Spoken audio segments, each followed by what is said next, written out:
Hey guys, tonight we are going to get our hands dirty. No, I mean, really dirty. We're diving headfirst into one of the most foul, most stomach-turning, yet surprisingly profitable jobs in all of history. We're about to become a Gong Farmer in medieval England. It's a journey from rags to riches. But the path is paved with, well, let's just say it's not gold. At least, not at first. You might think you have what it takes, but trust me, you'd probably want to quit on your very first day. So before you get comfortable, take a moment to like the video and subscribe, but only if you genuinely enjoy what I do here. Your support truly means the world, and while you're at it, let me know in the comments what city you're listening from and what time it is for you.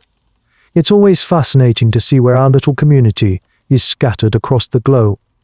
Now, dim the lights, maybe turn on a fan for that soft background hum, and let's ease into tonight's journey together. The first thing you notice is the smell. It's not a sudden assault, more like a thick woolen blanket that's been steeping in something unpleasant for a century. It's the first thing you sense upon waking and the last thing you taste before falling into a fitful sleep. You pry your eyes open. There's no gentle morning sun here, just a sliver of grey light filtering through a crack in the rough wooden shutters of your hovel. You're not in a bed, you're on a pile of straw on a packed dirt floor. It rustles as you sit up, and for a brief, hopeful moment, you think a mouse might have left a forgotten crumb nearby. No such luck. The air is cold and bites at your exposed skin through the holes in your tunic. Outside, the town is already stirring. You can hear the distant, rhythmic clang of a blacksmith's hammer, the rumble of a wooden cartwheel on uneven cobblestones, and the indistinguishable shouting of vendors and neighbors. It's a symphony of survival. And right now, you're losing the competition. Your stomach twists into a tight, painful knot. It's not just hunger, it's the deep, hollow ache that comes from days of not enough. You pull yourself to your feet, your joints protesting with a series of quiet clicks and groans. Time to face the world. You push open the crude wooden door, and the smell intensifies tenfold. It's a complex cocktail of odors. There's the earthy, damp scent of the narrow street, which is more mud than road. There's the sharp, acrid tang of wood smoke from countless hearths, mingling with the smell of unwashed bodies and damp wool. And underneath it all, like a bass note in this foul orchestra, is the inescapable, sour reek of waste, human and animal, everywhere. This is the reality of your medieval town, a bustling, cramped, and profoundly unsanitary place. As you step outside, you immediately have to watch your footing. The concept of a municipal sanitation department is centuries away. The common practice here is simple when your chamber pot is full. You shout a cursory garde-lou, a mangled version of the French garde is low. We'll watch out for the water, and toss its contents out the window into the street below. The narrow lanes, squeezed between timber-framed houses that lean precariously towards each other, become open sewers.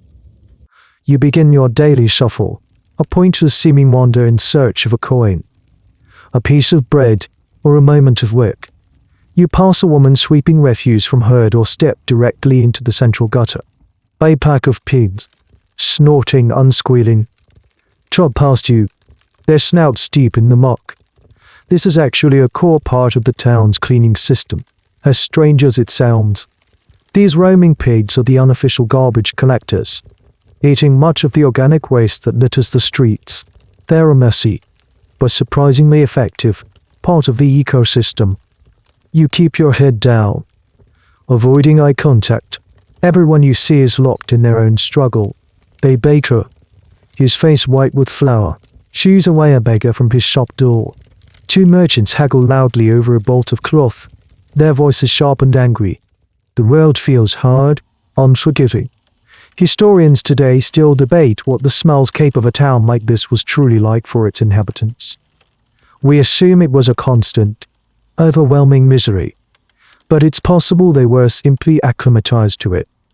Perhaps their brains, like yours, learning to filter out the constant background stench, only registering new or particularly potent additions to the air. The everyday farmers might have just been the scent of home. But academic debates don't fill your stomach. The gnawing hunger is a constant reminder of your lowly place. You are nothing. A ghost haunting the edges of a society that has no use for you. As the sun climbs a little higher, casting a weak, watery light on the grimy scene, a single, desperate thought begins to form in your mind. There has to be a way out. There has to be something, anything, that could change this. You lean against a damp stone wall, the rough texture pressing into your back, and you take a deep breath. It's a mistake. The air is thick with the promise of filth. But, as you'll soon discover, it also holds the faintest, most disgusting promise of a fortune. You push yourself off the cold stone wall. The brief moment of rest doing nothing to quell the ache in your belly. The pointless wandering has to end. You need a plan, or at least a direction. Your eyes scan the street, and that's when you notice it, a heated argument unfolding just a few doors down. It's not the usual shouting over prices or a perceived insult. This is different. It's personal, and it's Jem, a portly merchant. His face flushed with rage, is jabbing a finger at his neighbor, a thin, worried-looking cooper. You're prithee, the merchant bellows, his voice echoing in the narrow lane. It's seeping into my cellar again. My wine casks are sitting in a puddle of your filth.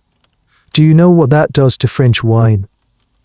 The cooper wrings his hands, his expression a mixture of guilt and helplessness. It's full, Master Giles. The pit is full to the brim.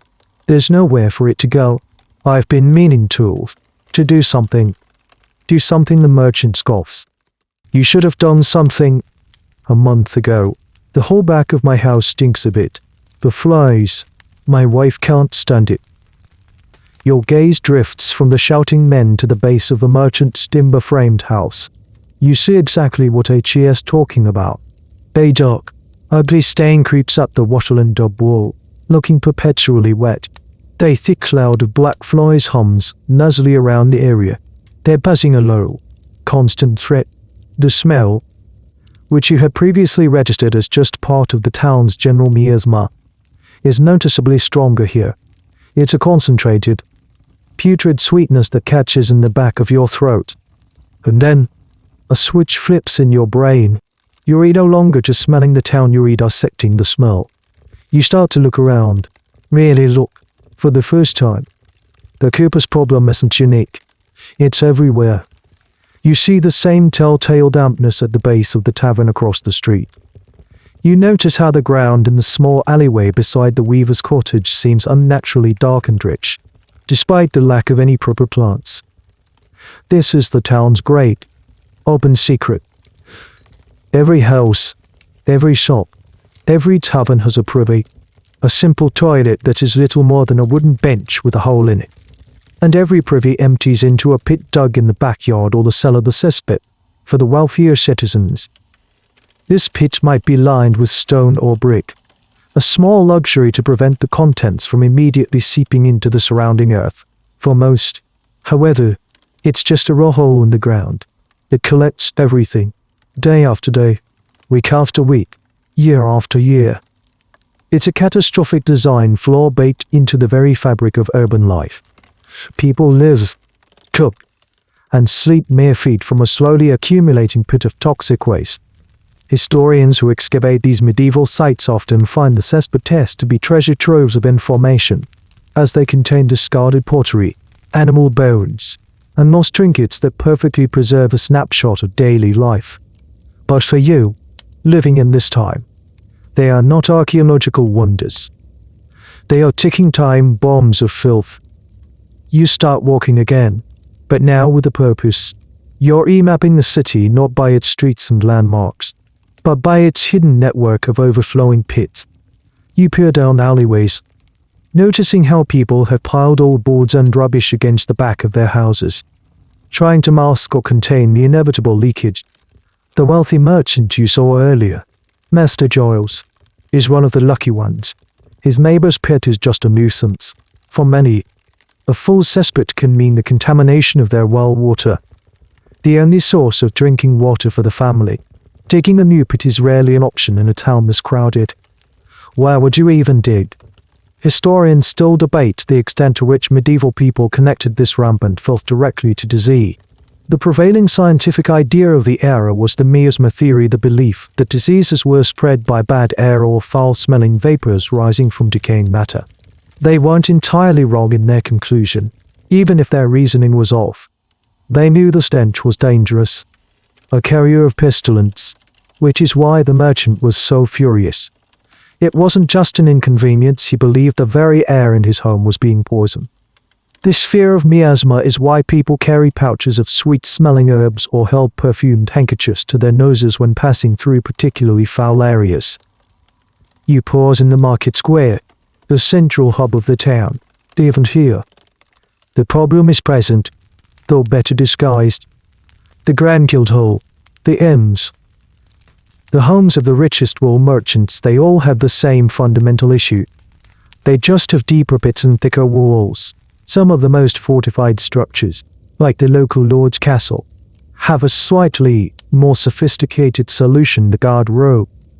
This was a small room with a toilet seat that opened directly onto a chute, which simply deposited the waste down the exterior wall into the moat or a pile below. It was out of sight and out of mind for the lord, but a dreadful hazard for anyone standing at the base of the castle walls. The sun is beginning to set, painting the sky in hues of orange and purple that seem entirely too beautiful for a place like this. The day trippers and farmers are packing up their stores, and the town is preparing for the night. But the problem under the ground doesn't sleep. With every passing day, every household adds to the slowly rising tide. The whole town, you realize, is sitting on a precipice. It is a community drowning, very slowly and very disgustingly, in its own waste.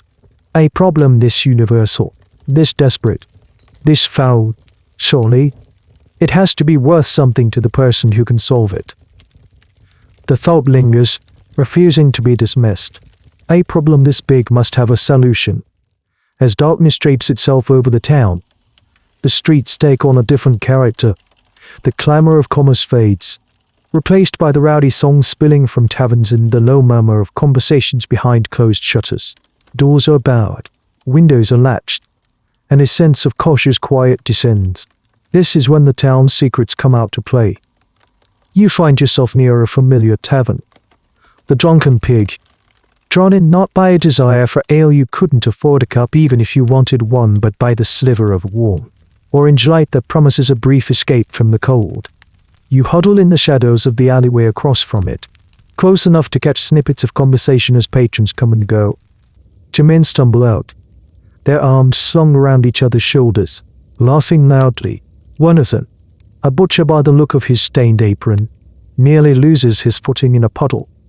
"Well there, Thomas," his friend slurs, yanking him upright. "Mind you don't end up face first in the mud. You'll come out smelling worse than a Gong Farmer." The butcher lets out a hearty, drunken laugh. "A Gong Farmer. Gods. Can you imagine raking through other men's business all night long?" His friend shudders dramatically. "They say it pays. Though, they say old man Hemlock made a fortune from it. Lived in a stone house by the end. He did. A stinking, filthy fortune."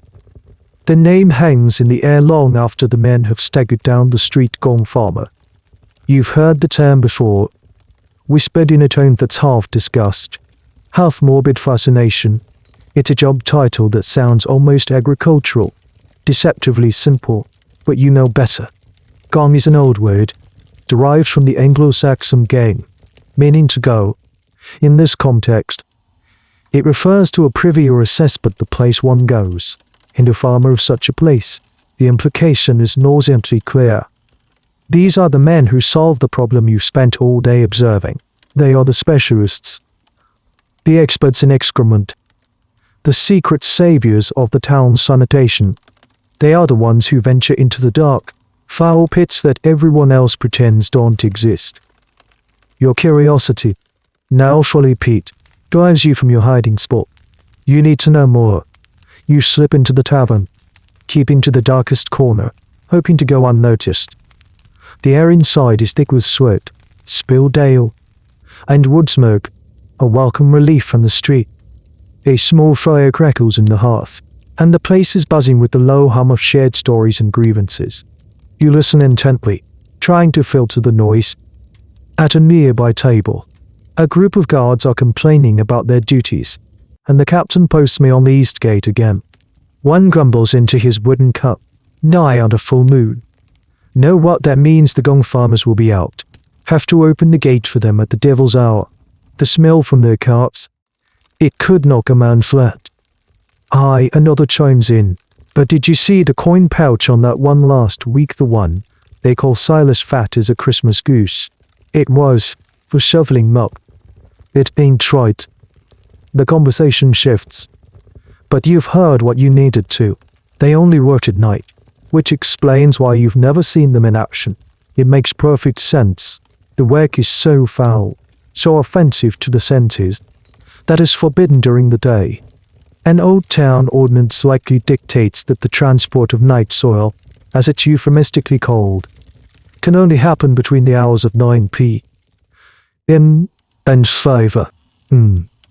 This is done to minimize public offense and, according to the miasma theory, to prevent the noxious fumes from spreading disease among the daytime crowds.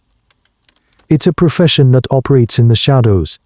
Literally, its practitioners are social outcasts, almost like a separate, untouchable caste. During the day, they are shunned. People might cross the street to avoid walking past their homes. Yet, under the cover of darkness, they are essential. They hold the keys to the city's continued functioning. The irony is staggering. The most reviled men in town are also the most necessary.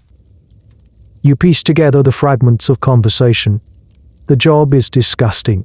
Yes, it's done in the dead of night. Yes, but it pays. It pays well enough for a man to buy a stone house. A symbol of significant wealth and security in this world of wattle and daub. Historians often struggle to pin down the exact income of a Gong Farmer, as records are scarce, but legal documents and court records that mention them often involve surprisingly large sums of money, suggesting they were far from poor. There's a persistent academic debate about whether they were really rich in the sense of a wealthy merchant, or just very well off for their social class. To you, in your current state, the distinction is meaningless. A full coin pouch is a full coin pouch. The name they mention, Silas, sticks in your mind. AGS, the one with the fat purse. AGS, the proof. As the tavern keeper finally spots you lurking in the corner and shoots you a threatening glare, you know it's time to leave. You slip back out into the night. But the chill doesn't bother you as much now. A strange, dangerous idea is taking root in your mind. It's a seed of ambition, planted in the most fertile, albeit disgusting, soil imaginable. The path out of poverty, you realize, doesn't lead up into the clean air of respectable society. It leads down into the dark, stinking pits that hold the town's secret shame and its hidden gold. For the next few days, you exist in a state of tormented indecision.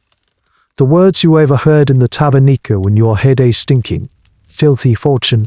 The concept is a paradox that your mind struggles to reconcile. Fortune, filth. The two ideas feel like they belong to different universes. Yet here, they are apparently two sides of the same tarnished coin. Every pang of hunger, every cold gust of wind that cuts through your worn tunic, pushes you closer to the unthinkable. You walk the streets, but your perspective has been permanently altered. You no longer see just houses and shops, you see a landscape of opportunity, each building a potential contract, each backyard a potential vault waiting to be emptied. The town's pervasive stench is no longer just an oppressive foulness, it's the smell of money. It's a bitter, disgusting perfume, and you're slowly, grudgingly, becoming accustomed to it. You start to conduct your own quiet investigation. You loiter near the east gate in the evenings, watching, waiting, You need to see this Silas for yourself. You need to see the man who wears his wealth so openly, earned from a source so foul. For 2 nights, you see nothing but the usual late-night travelers and the changing of the guard. Your stomach growls, and the cold seeps deep into your bones. Despair begins to creep back in. Maybe it was just a tavern tale, a drunken exaggeration. Then, on the 3rd night, you see it, a cart, rumbling slowly through the darkened streets long after the curfew bell has tolled. It's a sturdy, high-sided cart, and even from a distance, you can tell it's designed for one purpose. On the driver's bench sits a large figure, silhouetted against the moonlight. As the cart gets closer to the gate, one of the guards pinches his nose theatrically and waves it through with a grimace. The cart pulls to a stop just outside the city walls, and the man you assume is Silas climbs down. H.E.S. not old or stooped, as you might have imagined. H.E.S. a broad-shouldered man in the prime of his life, moving with a surprising agility. H.E.S. dressed in practical, hard-wearing leather, but you notice the glint of a silver buckle on his belt. He exchanges a few words with the guards, and you see at the flash of a coin passing from his hand to theirs, not a reluctant bribe, but a casual, expected transaction. Then he walks to the back of his cart and begins to unhitch something. The smell hits you even from your hiding spot 50 yards away. It's the concentrated essence of 100 privies, an invisible, suffocating wave. It's a physical force that makes your eyes water and your stomach churn.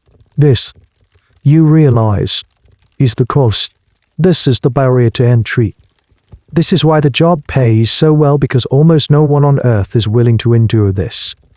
Your body screams at you to run, to find clean air, to forget this insane idea. But your mind is captivated. You watch as Silas works with a practiced efficiency, tending to his load. H.E.S. not just a shoveler of muck, H.E.S. a professional. He knows his trade. The real battle, you understand now, is not with the filth itself. It's with your own revulsion. It's a war waged within your own mind. Can you suppress the gag reflex? Can you force your hands to do what every instinct tells you is wrong, unclean, and dangerous? Can you, for the promise of a full belly and a warm bed, willingly submerge yourself in the very definition of human waste? You spend the next day in a feverish daze. You picture yourself holding the shovel, lowering the bucket. You imagine the feeling of the thick, viscous sludge. The thought is so repulsive that you have to sit down, your head spinning. You see the faces of the townsfolk, their expressions of disgust and contempt. You would become a pariah, a walking symbol of filth. Children would run from you, women would avert their eyes, no respectable person would share a table with you. But then, you feel the familiar, gnawing emptiness in your stomach. You look down at your threadbare clothes, at your hands, calloused from odd jobs that barely pay enough for a stale loaf of bread. What do you have to lose? A social standing. You don't possess the respect of people who don't even see you. You are already an outcast, just a poor one. Perhaps it's better to be a rich outcast than a starving one. This internal conflict is something historians can only speculate about. They can study the economics of the Gong farming trade, the regulations that governed it, and the tools that were used. But they can never truly know the psychological toll it took on a person to choose this life. Was it a decision born of pure, cold pragmatism, or was it an act of profound desperation? There is a debate about whether Gong farmers were seen as a necessary evil, or if some communities, particularly rural ones, viewed them with a degree of grudging respect for performing a vital service. For you, in this moment, it feels like a surrender of dignity for the sake of survival. As dusk falls again, your decision is made. The hunger wins, the cold wins, the vision of that fat coin pouch wins. You will do it. You will trade your dignity for silver. You will become the thing that people whisper about in taverns. You will walk the path at the Gong Farmer. The question now is, how this isn't a trade you can just declare yourself a part of. It's a closed, guarded profession. You can't just pick up a shovel and start knocking on doors. You need a way in. You need to find Silas. You need to convince the king of the Cesspatess that you are worthy of joining his stinking, lucrative corps. The decision has settled in your soul like a stone. There's no more room for doubt. Only for a grim, determined focus. Your new goal is simple: find Silas and make him listen. This is harder than it sounds. A man like that, who lives by night and is shunned by day, isn't likely to be found holding court in the market square. His work is nocturnal, and his home is probably in a secluded, less than desirable part of town that respectable folk avoid. You spend the daylight hours asking careful, indirect questions. You don't ask for Silas the Gong Farmer, that would be too direct and would earn you nothing but suspicious glares. Instead, you ask about leather tanners, butchers, and dyers. These are the other smelly trades, professions that deal in foul odors and unpleasant materials. Often, these trades work clustered together by town ordinance, confined to a specific quarter, usually downwind or downstream from the more affluent neighborhoods. Your logic is sound. A Gong Farmer would almost certainly live among them. An old woman selling dried herbs. Her face a roadmap of wrinkles finally gives you the clue you need. Look in for the tanners. Aye, she rasps, her voice dry as her wares. Follow the smell of blood and lie past the old west gate, down by the marsh. Can't miss it. 'Tis where the town sends all its stinks. You thank her and head west, your heart thumping with a nervous rhythm. As you approach the area she described, the air grows thick and heavy with a new bouquet of foulness. It's no longer the general, sour scent of the town, but a sharp, chemical tang of lye from the tanneries, mixed with the metallic odor of the slaughterhouse and something else. Something deeper and more earthy, the familiar, gut-wrenching smell of night soil. You're in the right place. The houses here are smaller, more spread out, with large yards cluttered with the tools of unpleasant trades. You see animal hides stretched on frames, vats of murky dye, and piles of discarded bones. Finally, you spot it. Set back from the others, near the edge of the marsh, is a modest but well-maintained stone house. In the yard beside it sits the high-sided car, empty and clean. This has to be it. The stone house the men in the tavern spoke of. Silas's home. You hesitate. Walking up and knocking on that door feels like crossing a threshold from which there is no return. But you've come this far. Taking a deep breath, you march up to the heavy wooden door and knock. The silence that follows is deafening. For a moment, you think no one is home. Then, you hear the sound of a heavy bar being lifted from inside. The door creaks open just a crack, and a pair of dark, suspicious eyes peer out at you. What do you want? The voice is low and rough, like stones grinding together. It's Silas. You stammer, your carefully rehearsed speech vanishing from your mind. I'm looking for work. You manage to say, your voice barely a whisper. The eyes narrow. I'm not hiring. The door begins to close. Wait, you say, a surge of desperation giving you courage. I know what work you do. I want to do it. I want to be a Gong Farmer. The door stops moving. It opens a little wider, and now you can see Silas's face. It's a hard face, weathered and scarred, but his eyes hold a flicker of surprise, and perhaps a hint of amusement. He looks you up and down, taking in your ragged clothes, your thin frame, your desperate expression. He seems to see right through you, to the gnawing hunger that brought you to his doorstep. You think you do, he says, his voice flat, but you have no idea. You're not the first starving double you helped to come knocking. They all run. They run after one night, one wish. I won't run. You insist, trying to sound more confident than you feel. I'm strong. I'm not afraid of hard work. Silas lets out a short, humorless laugh. Hard work, boy. This isn't hard work. Digging ditches is hard work. This is something else. This is a battle against your own soul. He leans against the doorframe, crossing his powerful arms, Why this? There are other jobs. Go be a rat catcher. Go clean stables. They don't pay. You say. The honest truth tumbling out. I hear the suppose. I hear you're a man of means. His expression darkens slightly at the mention of his wealth. It's a fact, but not one he seems to enjoy discussing. He studies you for a long, uncomfortable moment. You feel like a piece of meat being inspected. ATS weighing your desperation against your resolve, trying to decide if you're worth the risk. Most historians believe that entering a skilled, and especially a restricted, trade like this often required an apprenticeship or at least a trial period. Silas isn't just hiring a laborer, he's potentially taking on a student in a very dark heart. Finally, he seems to come to a decision. All right, he says. The word clipped and final. You want to prove yourself, be at the back of the Gilded Lion Inn tonight. 1 hour after the curfew bell. Don't be late. And for the love of God, wear boots you don't care about. He shuts the door without another word. You're left standing there. Your knuckles still white from clenching your fists. You did it. You have your chance. It's not an apprenticeship. Not yet. It's a test. An audition. You've just secured your first contract. Or rather, you've secured an opportunity to be present for the fulfillment of a contract. The Gilded Lion is one of the most prosperous inns in town, catering to wealthy merchants and travelers. Their privy pit, you imagine, must be colossal.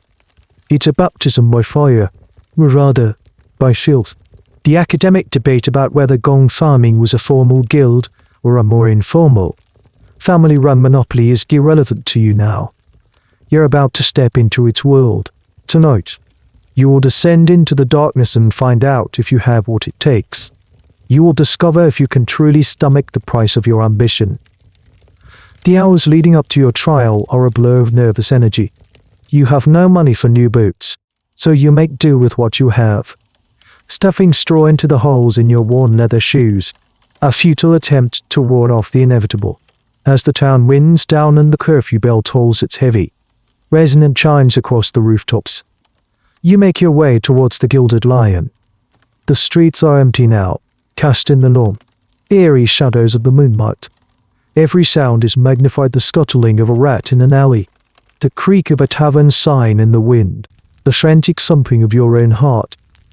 You arrive at the back of the inn. It's a large, 3-story building, and the yard is spacious compared to the cramped spaces you're used to. In the center of the yard, you see Silas standing next to his cart. Beside the cart, laid out neatly on a piece of canvas, is a collection of tools. They look both alien and grimly purposeful in the pale moonlight. Silas nods at you, his expression unreadable. You came, he says, as if genuinely surprised. That's the first step. He gestures towards the tools. Get acquainted.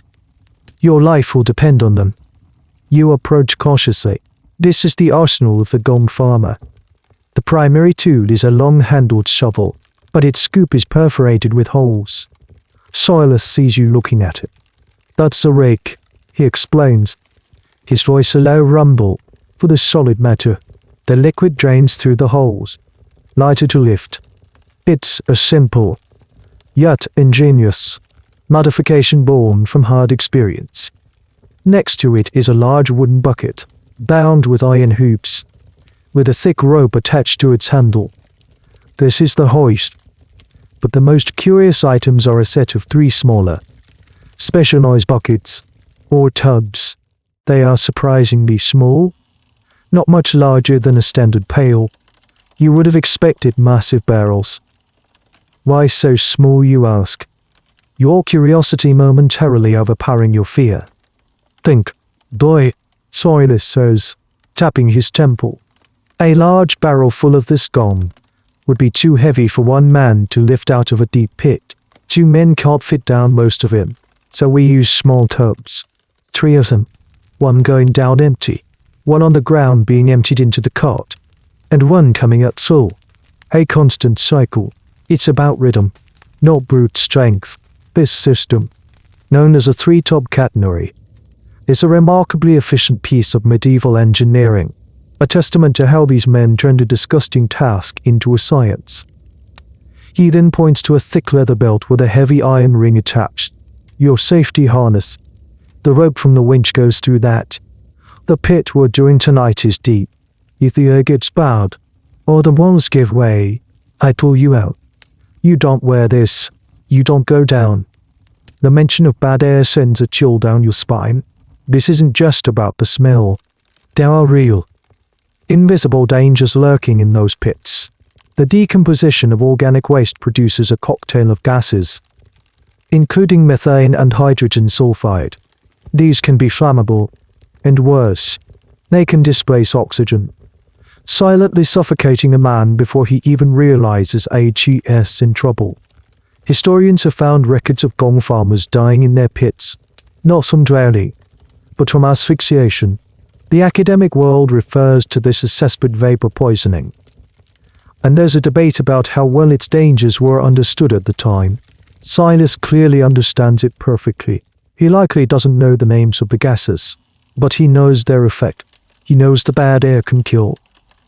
The air is the real enemy, Silas continues, as if reading your mind.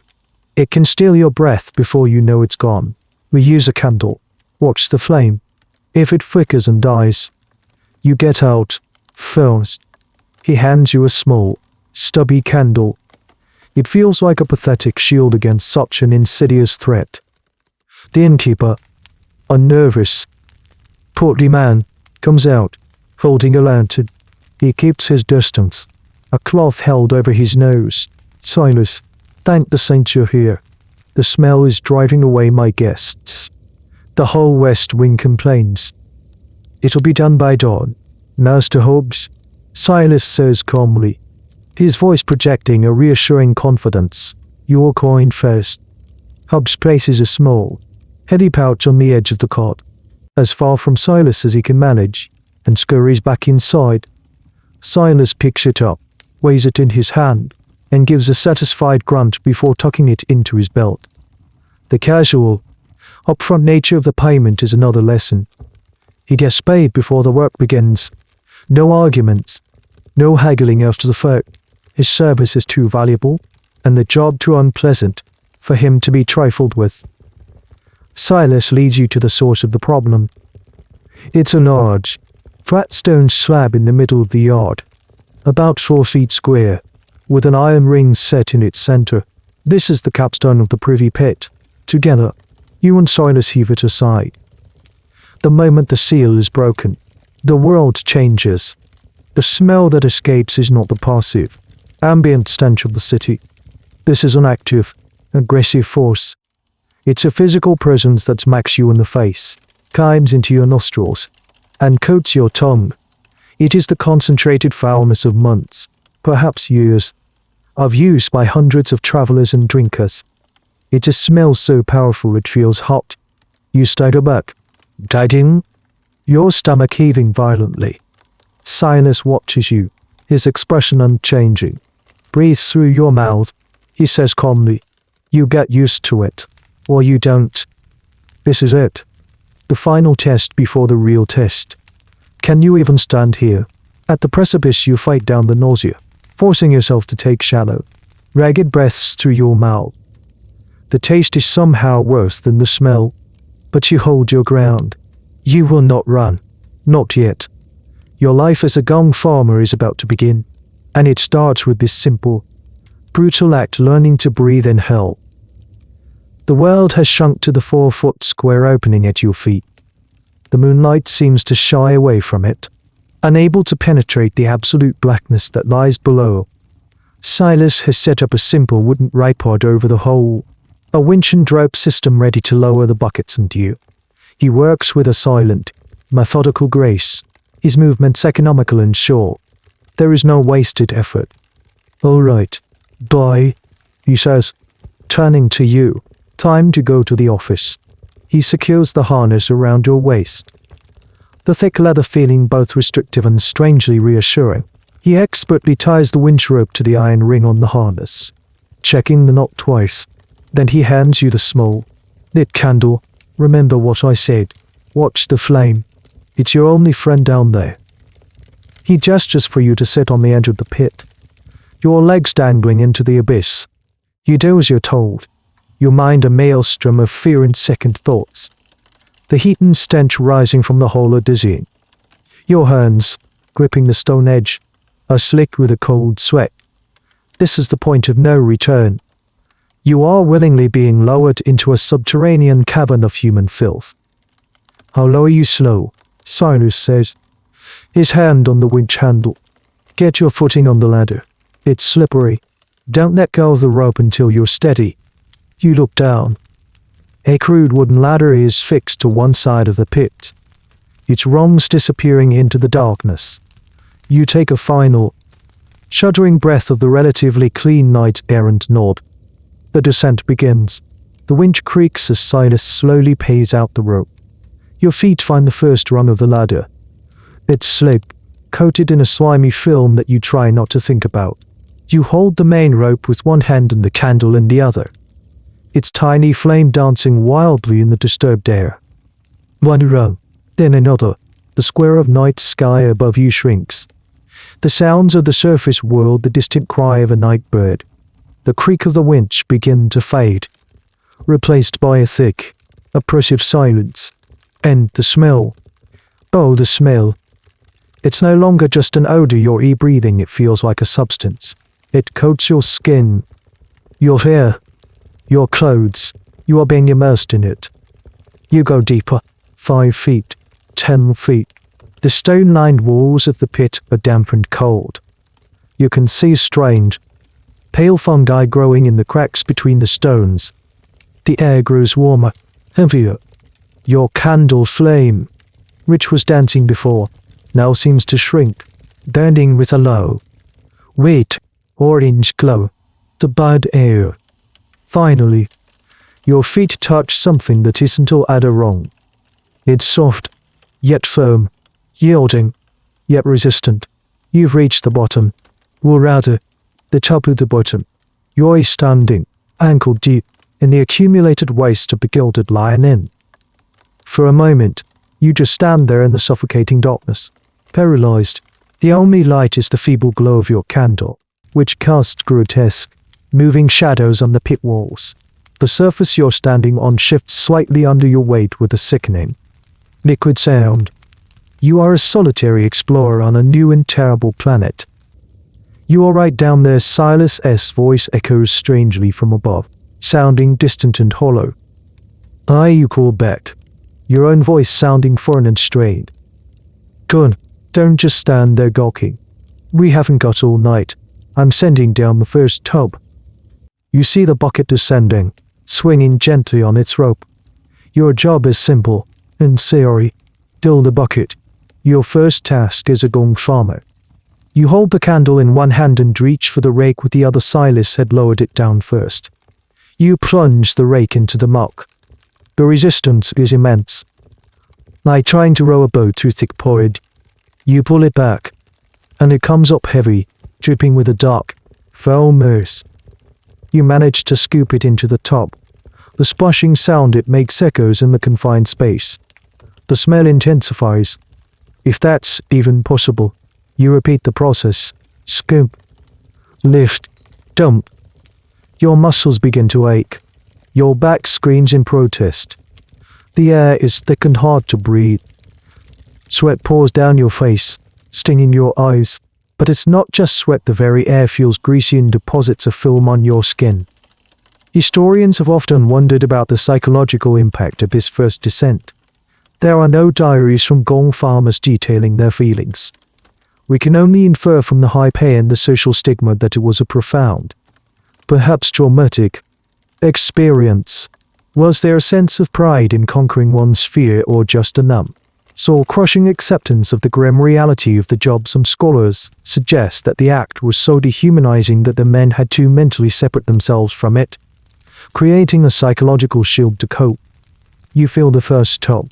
"So," you shout, your voice hoarse. The tub begins its slow ascent. An empty one comes down. The rhythm begins. Down, fill, up, down, shell, up. Time ceases to have meaning. There is only the darkness, the stench, the burning in your muscles, and the weak, precious flame of your candle. You try not to look too closely at what you are shoveling. You see things, dark shapes that might have been bones from discarded meals. The pale glint of what could be a lost coin, scraps of cloth. You force yourself to focus only on the task. Then, it happens. The candle flame, which has been struggling for a while, suddenly flickers violently and goes out, plunging you into absolute, total darkness for a terrifying second. You can't breathe. Panicked, cold and sharp, stabs at your chest. The candle's out. You scream, your voice cracking with fear. Instantly, you feel a powerful jerk on the harness around your waist. Silas is pulling you up. First, the pit walls rush past you in a blur of unseen stone. You scramble with your feet, trying to find purchase on the ladder, but the rub is too quick. You're being hauled out of the grave, gasping for air that isn't there. You burst out of the hole like a cork from a bottle, landing in a heap on the cold stone of the yard. You lie there, gasping, tossing, and dragging precious, clean air into your burning lungs. The night air, which had seemed so foul just an hour ago, now feels impossibly fresh and sweet.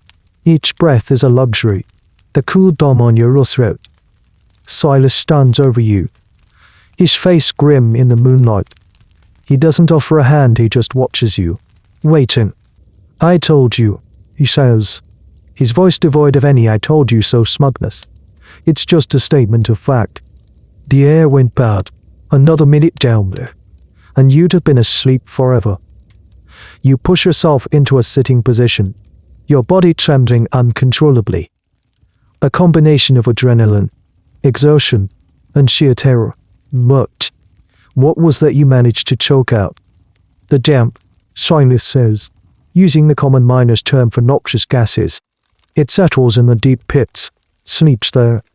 You stir it up. It wakes up. It's got no smell of its own, but it steals the air right out of your lungs. His knowledge is practical, not scientific.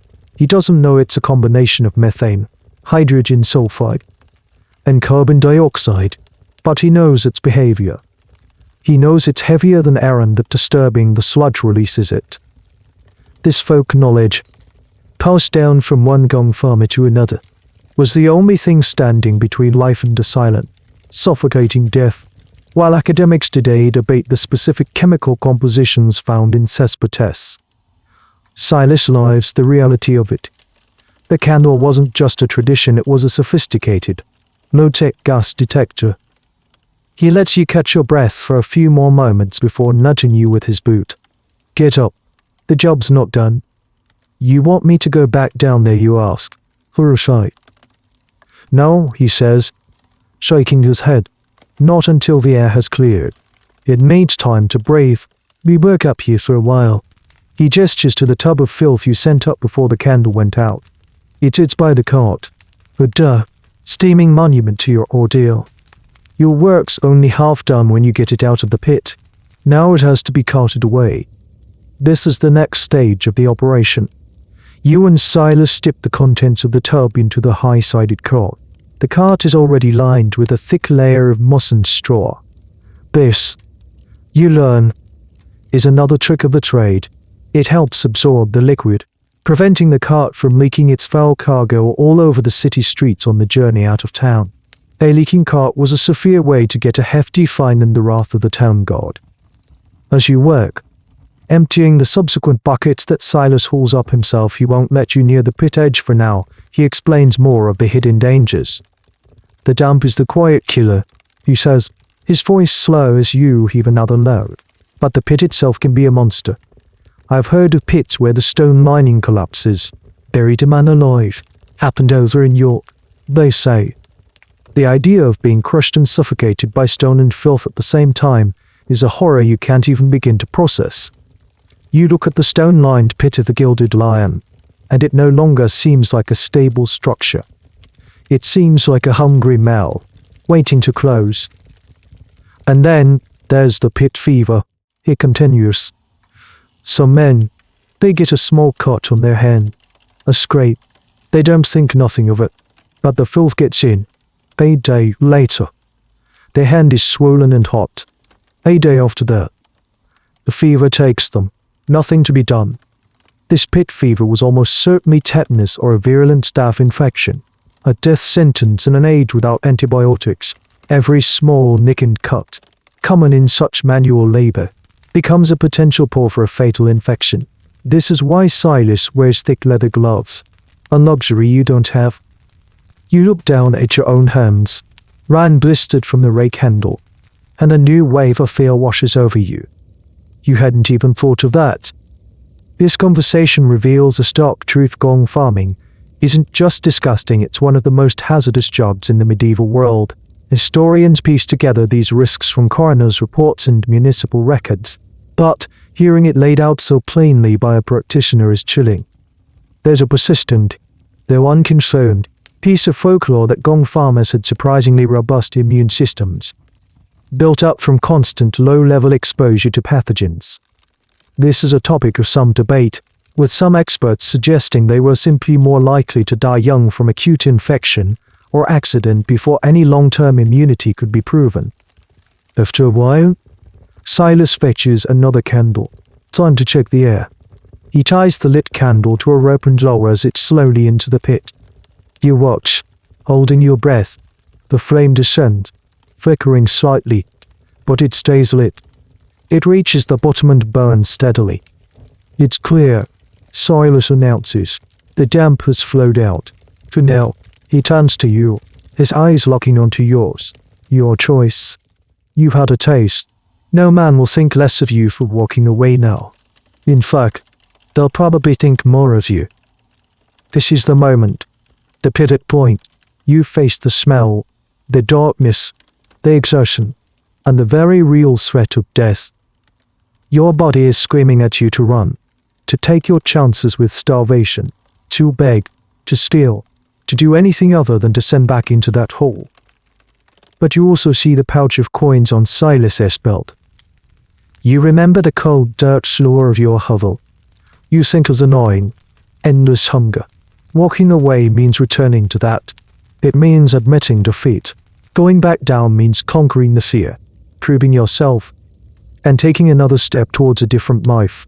A filthy life, yes, but a life where you are not hungry. You take a deep breath, the clean air feeling like a final gift.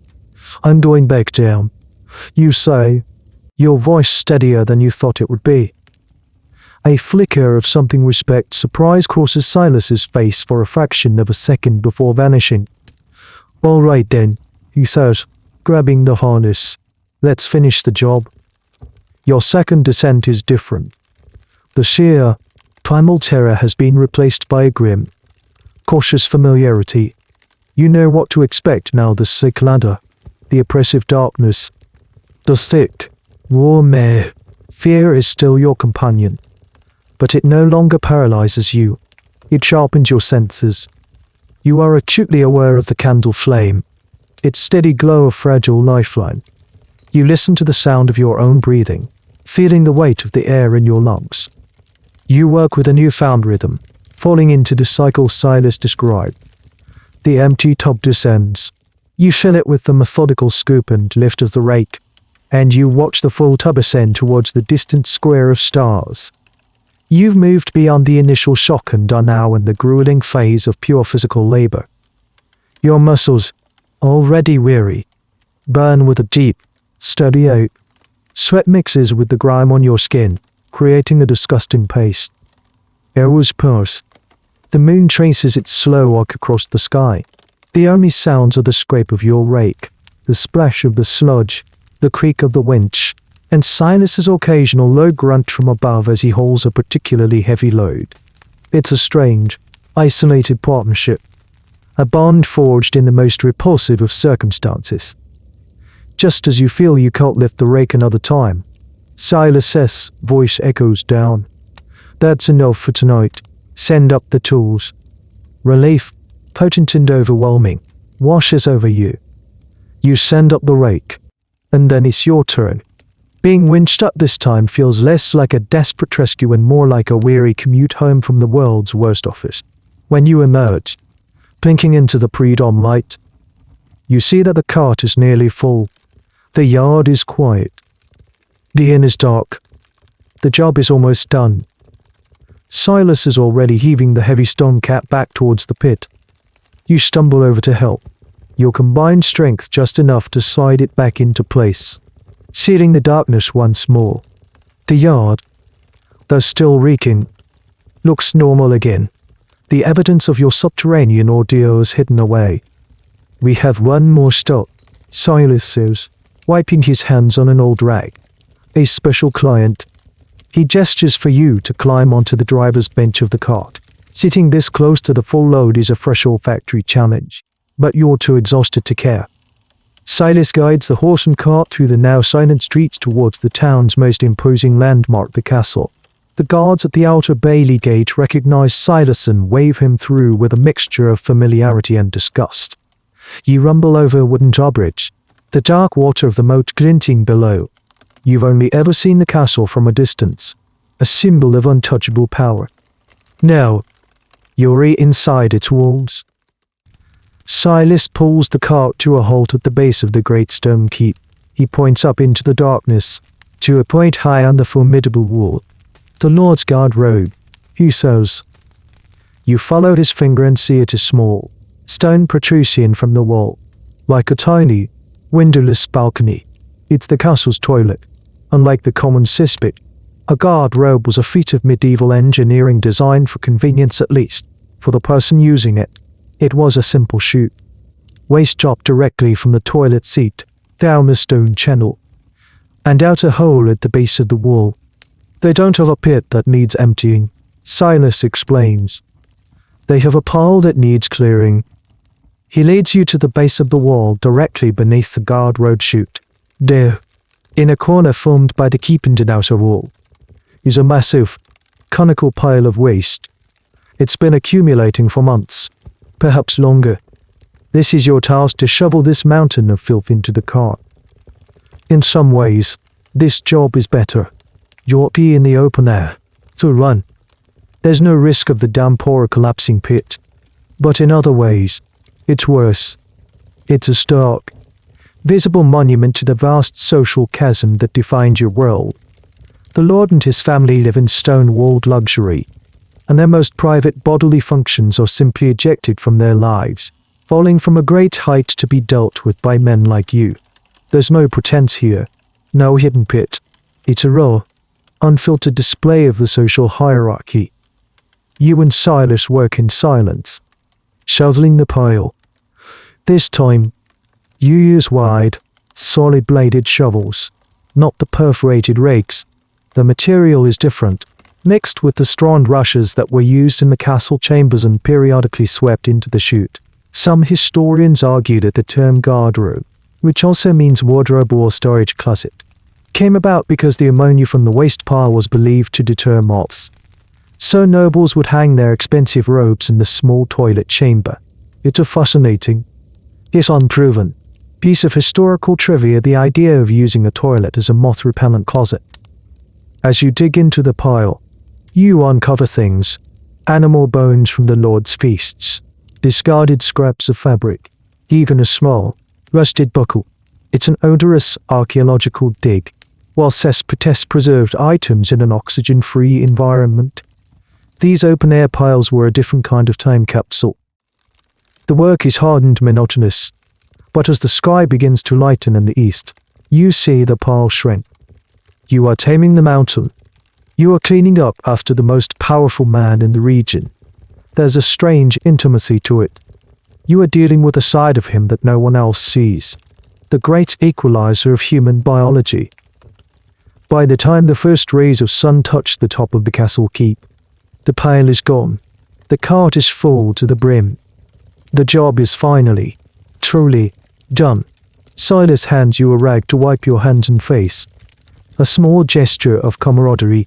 You stand there for a moment, to filthy figures in the dawn light, in the heart of power, surrounded by the evidence of your foul trade. You have survived the night. You have faced the pit. The gas and the pile. You have proven you will not run.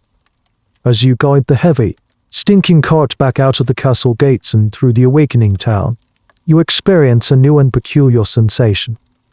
The town is coming to life. Bakers are opening their shutters, letting the warm, delicious smell of fresh bread spill into the streets. Apprentices are sweeping doorsteps. The first trickle of people heading to morning prayers nod curtly at Silas. Their faces a carefully neutral mask. But you, sitting high on the cart next to him, feel like you're in a different dimension. You are moving through their world, but you're not part of it. A woman pulling a bucket of water from a communal well sees your cart approaching and subtly steps back, pulling her children close. Two merchants, deep in conversation, fall silent as you pass, their eyes following you until you are gone.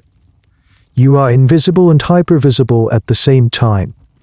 They need you. Master Hobbs at the inn needed you. The Lord in his castle needed you. Every person who wrinkles their nose at your passing will, sooner or later, need the services of someone like you. Their comfort, their health, their ability to continue living in this crowded, unsanitary space depends on your willingness to do what they find unthinkable. You are the foundation upon which their clean, orderly lives are built. A filthy, stinking, and utterly essential foundation. This creates a strange and contradictory social status. You are not a beggar, to be pitied or ignored. You are not a common laborer, to be ordered about for a pittance. You are a specialist, a professional who commands a high fee. Yet, you are also an outcast. You are untouchable. You can't eat at their taverns, pray in the main part of their church, or socialize with their families. You are a walking, breathing reminder of the one aspect of life they all desperately want to forget. Silas seems entirely untroubled by this. He navigates the streets with a quiet confidence, ignoring the stares and the whispers. He has long since made his peace with his place in the world. He has traded social acceptance for financial independence. And for him, it seems to have been a good bargain. They look at you, he says, without turning his head. Because they're afraid of the filth, but they're also afraid of what we represent. What's that, you ask? Your voice rough from the night's exertions. That the neat little line they draw between a good life and a bad one is thinner than they think. Any one of them could lose everything and end up starving, just like you were. They need to believe that what we do is somehow beneath them, that they would never, ever stoop so low. It makes them feel safe. His words are surprisingly profound. He understands the town's psychology perfectly. Your job isn't just a physical service, it's a social and psychological one. You absorb the town's literal filth, but you also absorb its anxieties about class, poverty, and mortality. Historians have long debated the precise social standing of Gong farmers. In some official records, they are listed alongside other skilled tradesmen. In others, they are clearly marginalized. The term night man became a common euphemism, and their work was oft ungoverned by strict regulations, not just about timing, but also about where they could live and how they could dispose of the waste. Some scholars argue they formed a kind of pariah elite group that was simultaneously wealthy and shunned, holding a unique and uncomfortable position in the social hierarchy. You are now a candidate for membership in this exclusive, lonely club. As you reach the east gate, the same guards from the previous night are there. One of them, the one who took Silas's coin, gives a mock salute. A profitable night, Master Silas, he calls out, a smirk on his face. Silas just grunts in response, and the car trundles through the gate and out into the open countryside. The air here is clean, filled with the scent of damp earth and green, growing things. It's a stark contrast to the world you've just left behind. You travel for another mile before Silas turns the cart onto a narrow, rutted track leading to a collection of fallow fields. In the middle of one field is a series of long, shallow pits. This is the final destination. This is where the gong finds its new purpose. This part of the process, the disposal, is as crucial and regulated as the collection. You can't just dump the night soil anywhere. That would contaminate rivers and fields. And the town authorities took a very dim view of that. It has to be brought to designated laced halls or dung hills outside the city walls. You and Silas spend the next hour emptying the cart into one of the pits.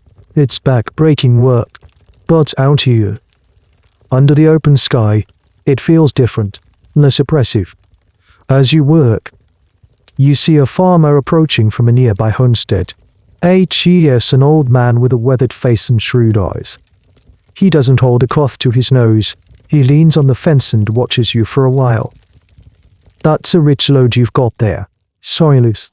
The farmer calls out. Good stuff from the castle. Is it full of meat and wine? I'll wager. Better than that watery alehouse muck.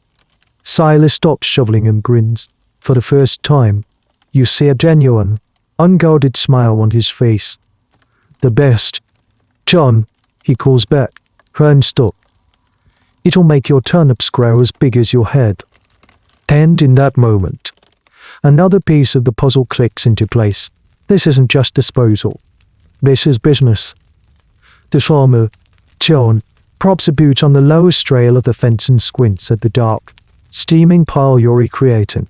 Boy, it looks rich, he concedes, stroking his chin. What's your price for the pit when it's right? Silas leans on his shovel, instantly transforming from a laborer into a shrewd negotiator. The exhaustion seems to fall away from him, replaced by a sharp, commercial focus. For you, John, seeing as you're a loyal customer, 2 shillings the cartload when I haul it out for you in the spring. The farmer scoffs. A theatrical, disbelieving sound. 2 shillings. For my own muck. Return to me seasoned you're a thief. Silas. A daylight robber who works in the dark. 1 shilling and 6pence. And that's me being generous. This is castle grade gong, John. Not common will, Silas counters. His voice smooth, mixed with the finest in leavings. It's got body. It's got character. Think of the beans you'll grow. Your wife will be weeping with joy. 1 shilling on 10pence. Final offer. I've got Miller down the lane asking after it already. They go back and forth like this for several minutes. It's a familiar dance, a well-worn ritual of feigned outrage and reluctant concessions. You stand by, forgotten for the moment, and watch in fascination. This is a side of the business you hadn't even considered. The job doesn't end when the pit is empty or the pile is cleared. That's just the acquisition of raw materials. The real craft, the source of the filthy fortune, lies here, in these fallow fields, where waste is transformed into wealth.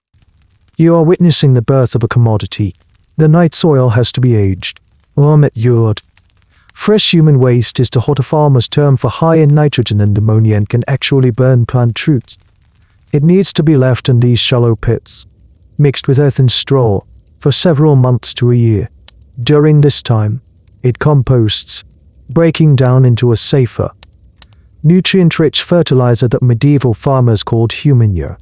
It was a phenomenally effective fertilizer, especially for the nitrogen-hungry crops that were staples of the medieval diet, like wheat and legumes. Finally, the farmer and Silas settle on a price 1 shilling and 9pence per load, with a handshake to seal the deal.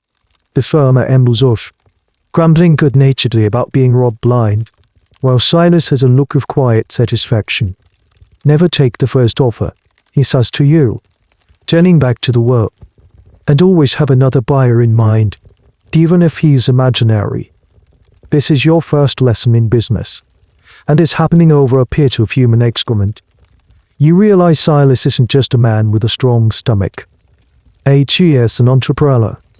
He has identified a critical market inefficiency. The town produces a surplus of something the countryside desperately needs, and he has positioned himself as the essential middleman. He gets paid by the townspeople to take the problem away, and then he gets paid again by the farmers for the solution. It's a brilliant, if disgusting, business model. Historians have confirmed this economic loop through manorial records and account books, while the fees for cleaning a single cesspit might seem modest.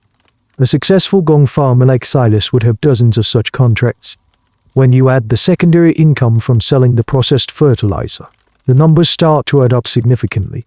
There's a debate among economic historians about just how formalized this fertilizer trade was. Was it a spot market, with prices fluctuating based on the quality of the gong and the season, as your negotiation with John suggests, or were there longer-term contracts in place? The evidence suggests it was likely a mix of both. A complex and surprisingly sophisticated little corner of the medieval economy. As you shovel the last of the load from the cart, Silas explains the nuances. The quality matters, he says, gesturing with his shovel. Waste from a rich man's house full of meat, wine. Rich bread is better than waste from a poor man's, which is mostly watery ale and rough bread. You learn to grade it. Castle grade is the best. Then you have your high-end inns, your wealthy merchants, right down to the common stuff. Yes, in essence, a connoisseur of crap, he can assess its vintage, its origin, and its market value with a single, experienced glance. It's a bizarre and specialized form of expertise, but a highly profitable one. When the cart is finally empty and rinsed with a bucket of water from a nearby ditch, Silas reaches into the pouch on his belt, the one Master Hobbs from Ian had given him. He pulls out a few coins and holds them out to you. Your heart leaps. It's your pay, your first real earnings. You wipe your filthy hand on your tunic as best you can and reach out. He drops 3 copper coins and 1 small, tarnished silver piece into your palm. It's not a fortune, but to you, it feels like one. It's more money than you've held at one time in your entire life. It's the tangible result of the horror you've endured. It's the smell of the pit, the darkness, the fear, the backbreaking labor, all converted into the cool, solid weight of metal in your hand. That's your share for the night, Silas says. Don't spend it all in one place. You stare at the coins, a wave of emotion making you dizzy. It was worth it. The revulsion, the danger. It was all worth it for this. This small pile of coins is the key. It's food. It's a new pair of shoes. It's the beginning of a life where you are not constantly, desperately, hungry. You have survived your first night, and you have been paid. You are no longer just a starving beggar. You are an apprentice in the dark and profitable science of filth. You clutch the coins in your hand as you and Silas make the final journey back towards town. The sun is fully up now, and the world feels bright, new, and full of possibility. The cart is empty. The work is done, and for the first time in a very long time, you feel a sense of accomplishment, even pride. It's a strange, tainted pride, to be sure, but it's real. Back at his stone house, Silas' son hitches the horse and leads it to a small paddock. Go on, get out of here, he says to you, not unkindly. Get some sleep. You've earned it. If you still want the work, be here tomorrow, same time. You nod, unable to form words, and turn to leave. As you walk away, you can't stop opening your hand to look at the coins. 3 coppers and a silver groat. It's a prince's ransom. You feel the weight of them in your pocket as you walk, a constant, reassuring pressure against your leg. Your first instinct is to go back to your hovel, to hide the money and sleep. But the hunger, which had been suppressed by adrenaline and fear, returns with a vengeance. And for the first time, you can do something about it. You head straight for the market square, a place you usually avoid, a place where you are normally invisible. Today, you are a customer. You walk up to the baker's stall, the one where you've so often seen the baker shooing away beggars. The smell of fresh bread is intoxicating. You stand there for a moment, just breathing it in, savoring the fact that you are about to participate in this simple, wonderful transaction. What'll it be? The baker asks, his eyes flicking over your filthy clothes with a hint of disdain. A loaf of your best white bread. You say, your voice clear and steady. You hold out one of the copper coins. The baker's expression changes subtly. He takes the coin, bites it out of habit, and hands you a small, warm loaf of bread made from fine wheat flour, not the coarse, dark rye bread of the poor, but the good stuff. You take it. It feels impossibly soft and warm in your hands. You walk away from the stall, and as soon as you are out of sight, you tear off a piece and eat it. The taste is revelatory. It's soft, slightly sweet, and melts in your mouth. It's the taste of success. You devour half the loaf right there on the street, not caring who sees you. Each bite is a victory against the starvation that has ruled your life. This is the secret. This is what makes the horror of the pit bearable. It's not just about survival, it's about access to a better world. A world of white bread, of full bellies, of small, everyday luxuries that you had long ago accepted were not for you. The secret formula for wealth in this business, you're beginning to understand, is a three-part equation. Part 1 is conquering your own physical revulsion and fear, which creates a near-total barrier to entry for the competition. This is what you accomplished last night. Part 2 is the dual income stream Silas has perfected, getting paid to take the waste and getting paid again to sell it as fertilizer. This is the business model. But there's a third, more subtle part of the formula. It's the psychological alchemy that turns filth into status. It's the ability to take the coins earned from the most despised source and use them to buy the most respected goods. The silver groat in your pocket, stained with the figurative filth of its origin, can buy a pound of cheese, a length of good cloth, or a pint of strong ale, just the same as a coin earned by a respectable weaver or mason. Money, you realize, has no memory. It doesn't carry the stench of the cesspit. Once it's in your pouch, it's just money. This laundering of wealth is a key aspect of the Gong Farmer's existence. While they couldn't buy their way into high society, they could certainly buy the material comforts that society valued. This is a point of some interest to social historians. How did communities react to seeing a filthy person enjoying a clean standard of living? There are anecdotal accounts of resentment and jealousy, of people muttering about ill-gotten gains, that the power of commerce was undeniable. A Gong Farmer's coin was as good as anyone else's at the market. You spend the rest of your coppers with a giddy sense of power.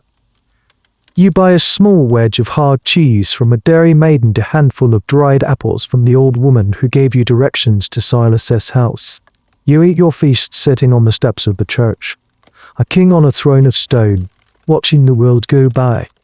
Later, you go to the cobbler and, with your single silver groat, you buy a pair of sturdy, second-hand boots.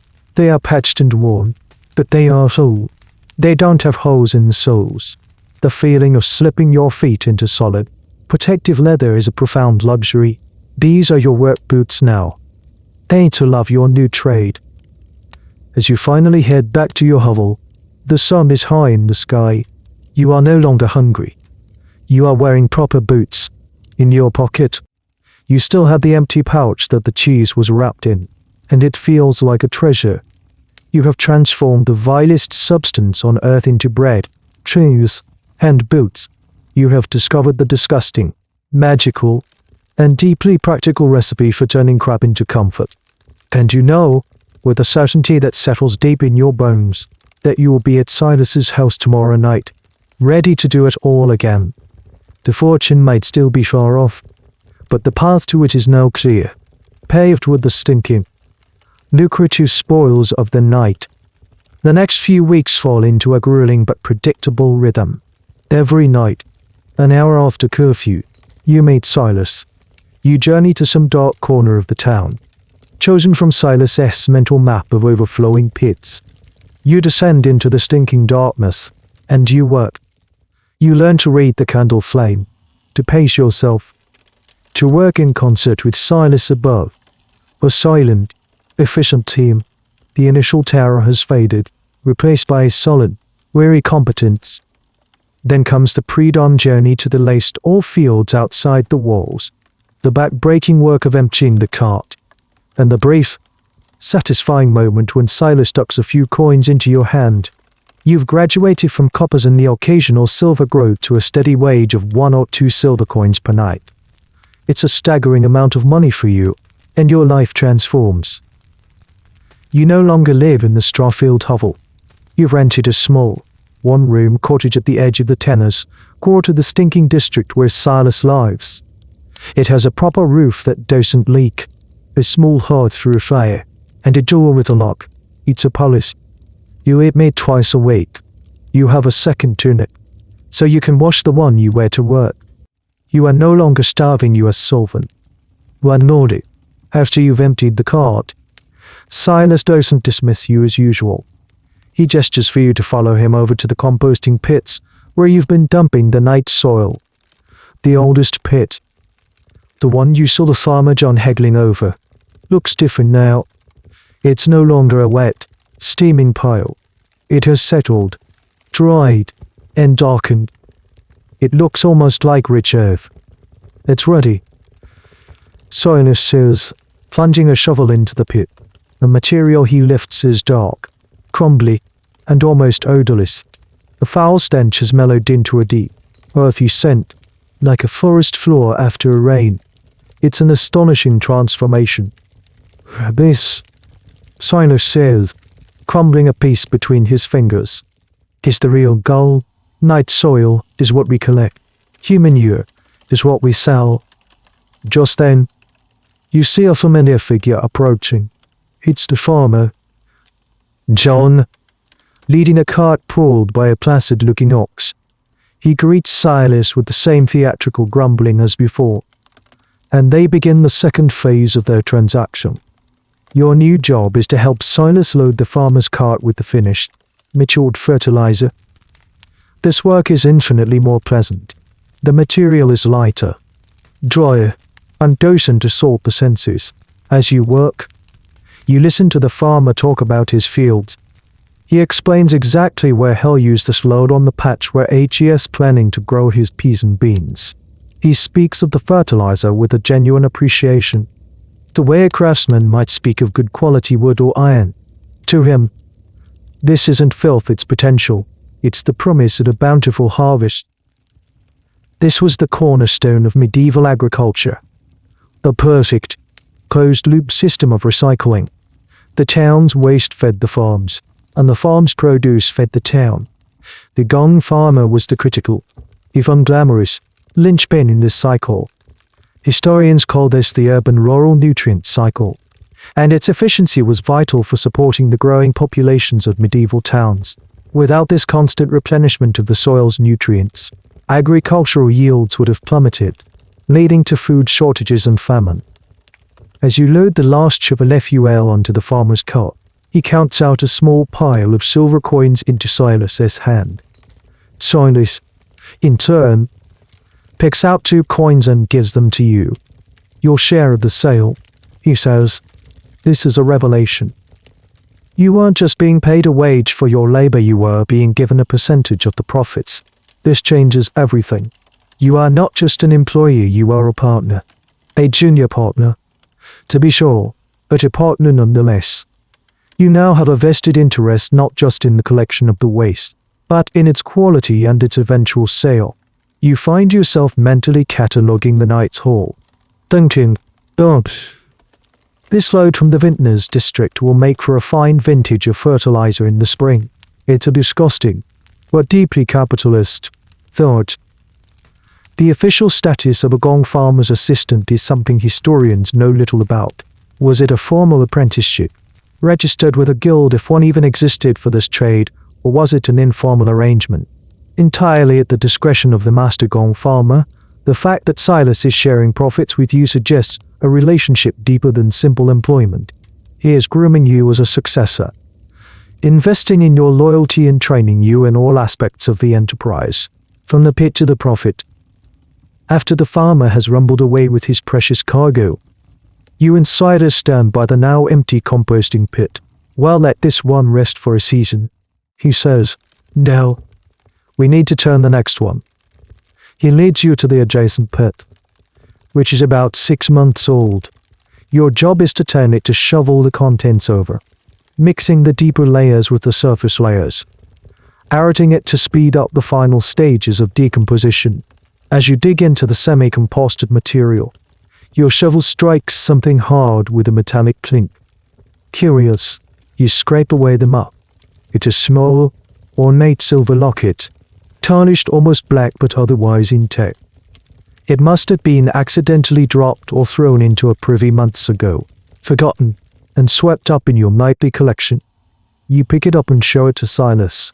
He takes it, rubs the grime off with his thumb, and whistles softly. Well, look at that. Hey, little bonus. He tosses it to you. You found it. You keep it. Or sell it. Your choice. This is another unexpected revenue stream. The Feces were the accidental repositories of lost items, coins, jewelry, buckles, even small weapons. Finding such treasures was a rare but welcome perk of the job. For you, the locket is more than just its silver value. It's a tangible piece of the hidden world you now inhabit. A small, secret reward from the stinking depths. You have literally turned filth into a small piece of fortune. You decide to sell the locket. As much as it represents a milestone, you are still a pragmatist. Your new cottage is sparsely furnished, and the allure of more coin outweighs any sentimental value. You take it to a goldsmith in the market square, a man with tiny spectacles perched on his nose and a suspicious eye. He tests the silver, weighs the locket in his palm, and after a bit of haggling, gives you a sum that makes your head spin. It's more than you earn into weeks of hard, nightly labor. With this small windfall, you transform your life again. You buy a real bed with a straw-stuffed mattress, a heavy woolen blanket, a cooking pot, and a sturdy wooden table with a matching bench. For the first time, your house feels like a home. The act of buying these things, of walking into a craftsman's shop and paying with silver earned from such a foul source, is still a thrill. You are converting the town's shame into your personal comfort. You also buy yourself a thick leather apron and a pair of sturdy gloves, mimicking Silas's professional attire. It's a practical measure to protect yourself from the filth and the risk of pit fever, but it's also a statement. You are no longer a desperate amateur, you are a tradesman investing in the tools of your profession. The first time you walk through the market in your new, clean clothes, when you're not covered in the grime of your work, you notice a change. People don't recognize you. Without the filth and the haunted, hungry look you used to have, you are anonymous. You are just another face in the crowd. A respectable-looking young man with a bit of coin in his pocket. It's a strange and liberating feeling.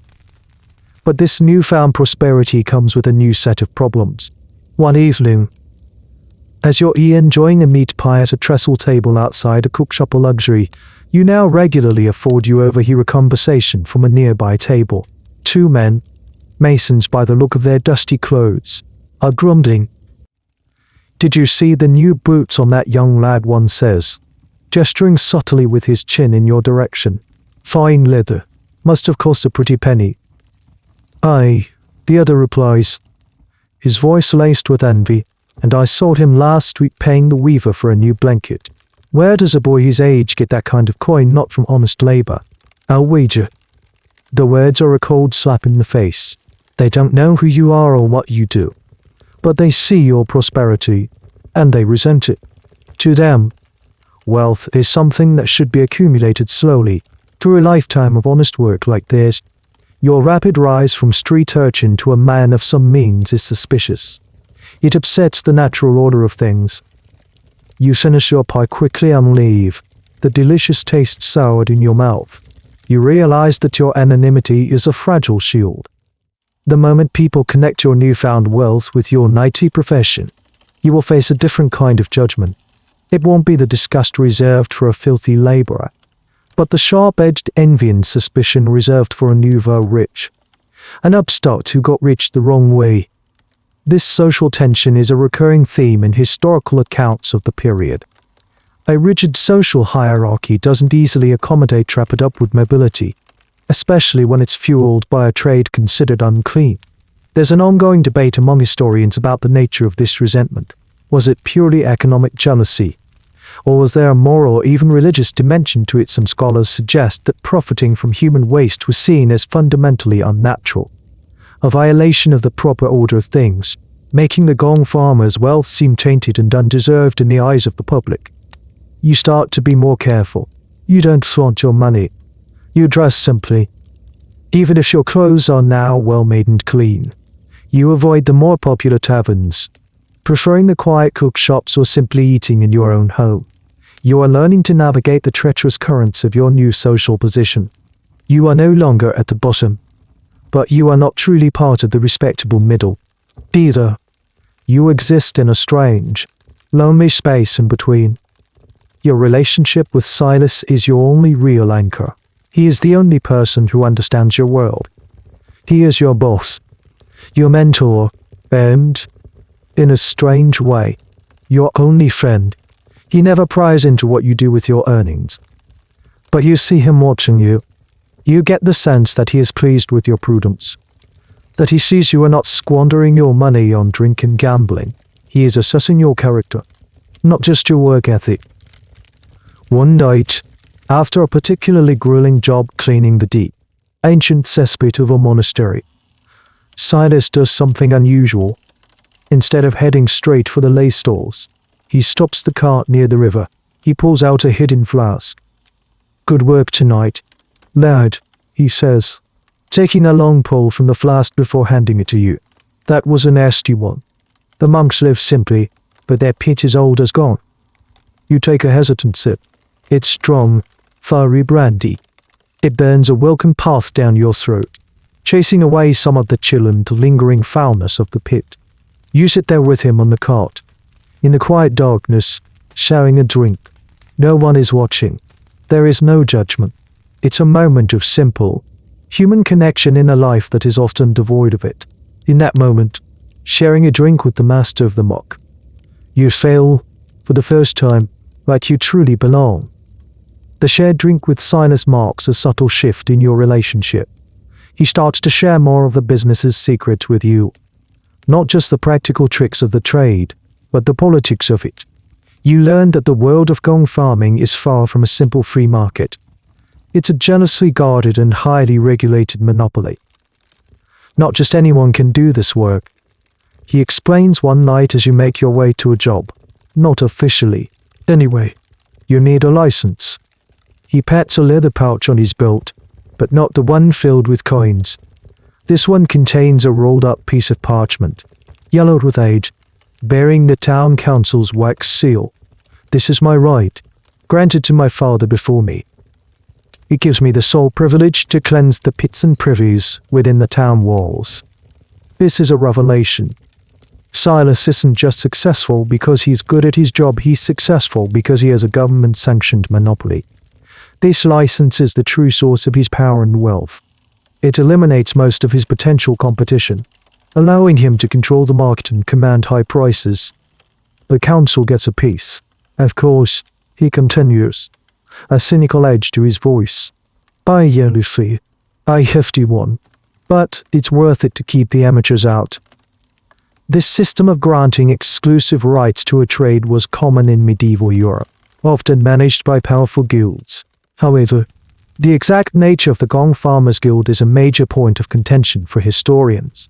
Was it a formal guild, with apprenticeships, journeymen, and masters, like a weavers or masons, or was it, as Silas's story suggests, a more informal system of hereditary licenses granted directly by the town authorities? The evidence is murky.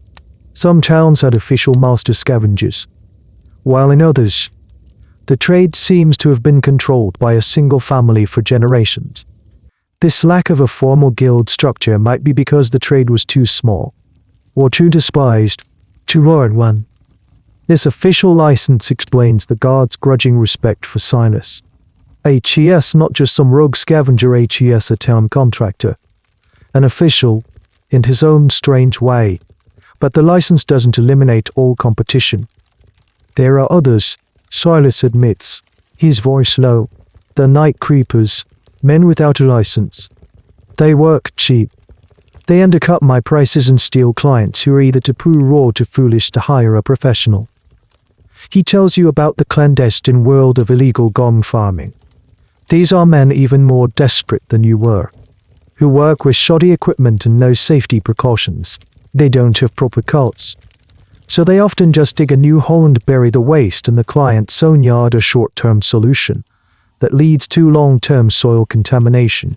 Or worse, they dump it illegally in the river or a back alley, creating a public health hazard that Silas, as the licensed professional, often gets blamed for. They are a menace. Silas spits, the word full of venom. They give the whole trade a bad name. His hatred for them is not just about business competition. It's about professional pride. He, with his specialized tools, his knowledge of the dumps, and his methodical system, sees himself as a craftsman. The night creepers are just dangerous bunglers. A few weeks later, you get to see this conflict firsthand. You and Silas arrive at a pre-arranged job at a baker's house, only to find the work has already been done. The capstone of the cesspit is askew, and the ground around it is hastily covered with fresh dirt. The baker comes out, looking sheepish and avoiding Silas's gaze. Silas, no need tonight. I, had it taken care of." Silas walks over to the disturbed ground and prods it with his boot.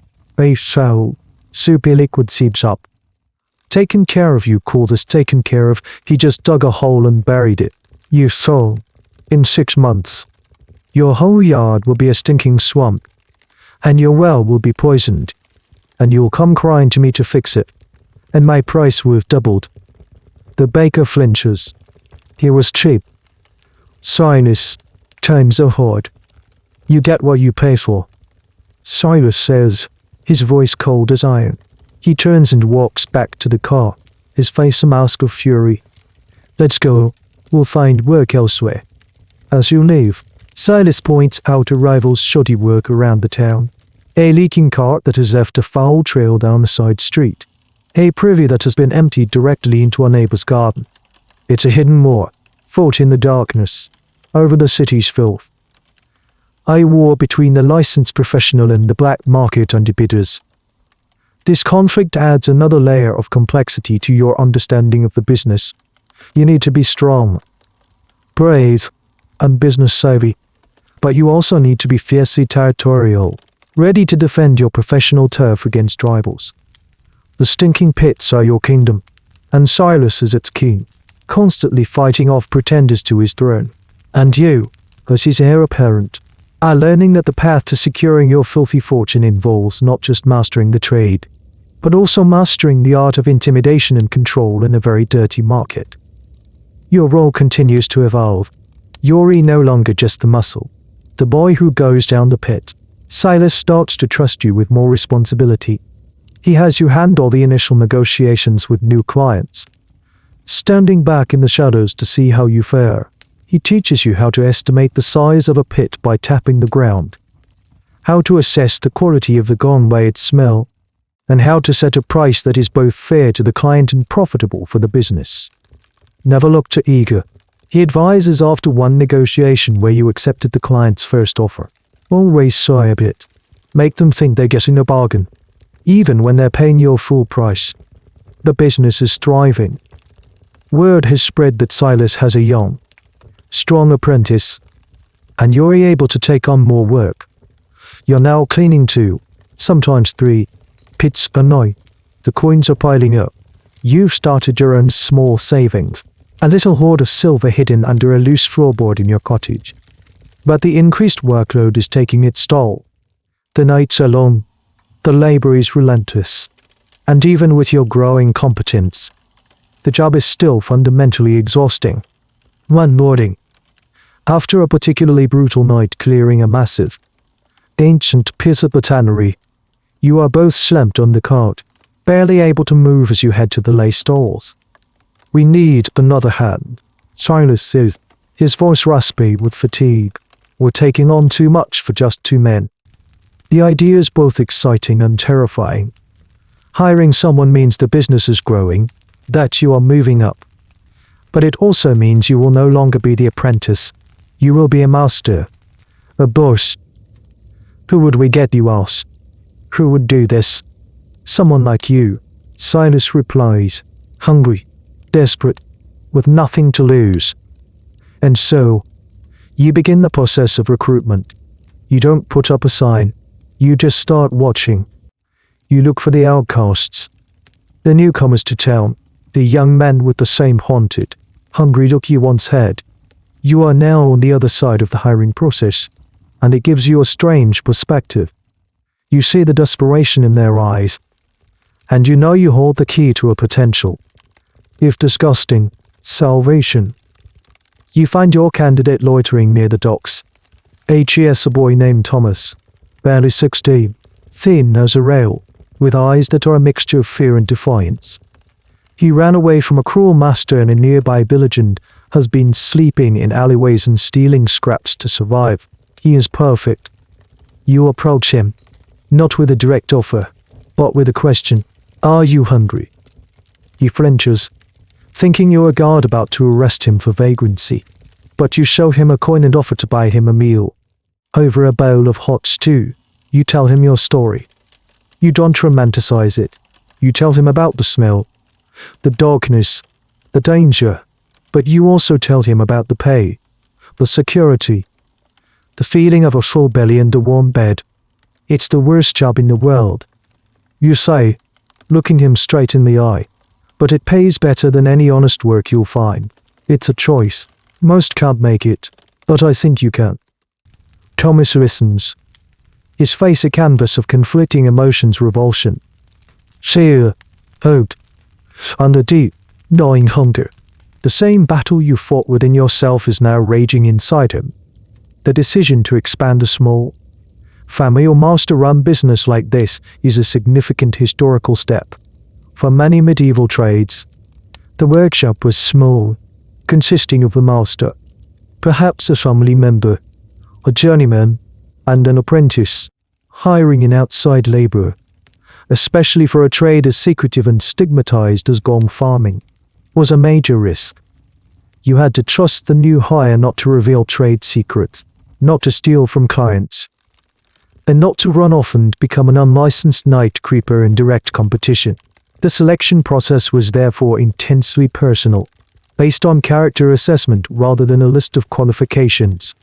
There's an academic debate about labor mobility in the Middle Ages. Was it common for a young person to move into such a dirty trade from another walk of life? Or were these professions largely hereditary? With sons following fathers into the filth, your story and Thomas's recruitments suggest that while hereditary succession was common, as with Silas and his father, the trade was also a potential, if grim, avenue of upward mobility for the truly desperate and destitute from any background. Thomas agrees to the trial. His first night is an almost exact replica of yours. You are now in Silas's role, the calm, seasoned veteran guiding the terrified novice. You strap him into the harness. You explain the importance of the candle, and you watch as he gags and etches when the capstone is lifted. A part of you feels a strange pity for him, but another, harder part of you knows this is a necessary crucible. He either passes through it, or he fails. You lower him into his first pit. You hear his frightened shouts, his curses, his ragged breathing. But he doesn't scream to be pulled up. He stays. He works. He fills the first bucket. When he comes out at the end of the night, covered in filth and trembling, you see the same look in his eyes that you once had, a mixture of horror and triumph. You hand him his first pay, a few copper coins. He stares at them as if they are jewels. You have successfully recruited your first apprentice. You are no longer just a worker, you are a manager of a small, stinking team.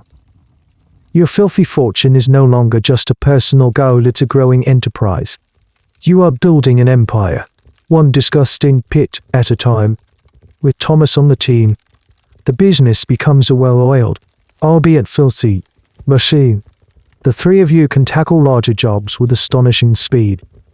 Silas typically manages the client and the winch from above. You direct the operation from the pit's edge, and Thomas, being the youngest and smallest, does most of the downhole work. You've established a hierarchy. Silas is the master. You are the journeyman, and Thomas is the apprentice. This new efficiency allows you to take on the most challenging contracts, the ones even Silas used to hesitate over. One such job is the Great Cesspit of the Merchants' Guild Hall, a pit that hasn't been fully cleaned in a generation. It's a legendary job, whispered about by other tradesmen. The fee is enormous, enough to set all three of you up for the entire winter. The Guildhall pit is a monster. It's wider and deeper than any you've seen, a stone-lined cavern of waste, because it serves the wealthiest merchants in the city. Its contents are unique. This isn't just the simple waste of a household or an inn. This is the repository of 100 lavish banquets, of spilled wine, discarded exotic foods, and lost treasures. As Thomas toils in the depths, sending up bucket after bucket, your job is to inspect the contents before they are dumped into the cart. Silas taught you this. The rich are careless, he'd said. Their waste is often as valuable as their trade goods. You sift through the muck with a long-handled rake, your eyes peeled for the glint of metal or the shape of something unusual. It's a disgusting treasure hunt. For the first few hours, you find nothing but the usual detritus animal bones, oyster shells, and fragments of expensive pottery. Then, you find a spoon, not a common wooden or pewter spoon, but one made of solid silver, its handle intricately carved with the insignia of the Drapers' Guild. It must have been swept off a banquet table with the scraps and rushes. You clean it on a rag and set it aside. A significant find. A little later, a signet ring, heavy, gold, bearing the initials of a merchant you know by reputation to be one of the richest men in town. He must have lost it while using the privy, a moment of drunken carelessness that has now become your payday. The practice of sifting through waste for valuables, known as tosh finding or mudlarking in later centuries, was already a well-established, if informal, part of the Gong Farmer's trade. While the primary business was waste removal, this secondary business of salvage could be incredibly lucrative.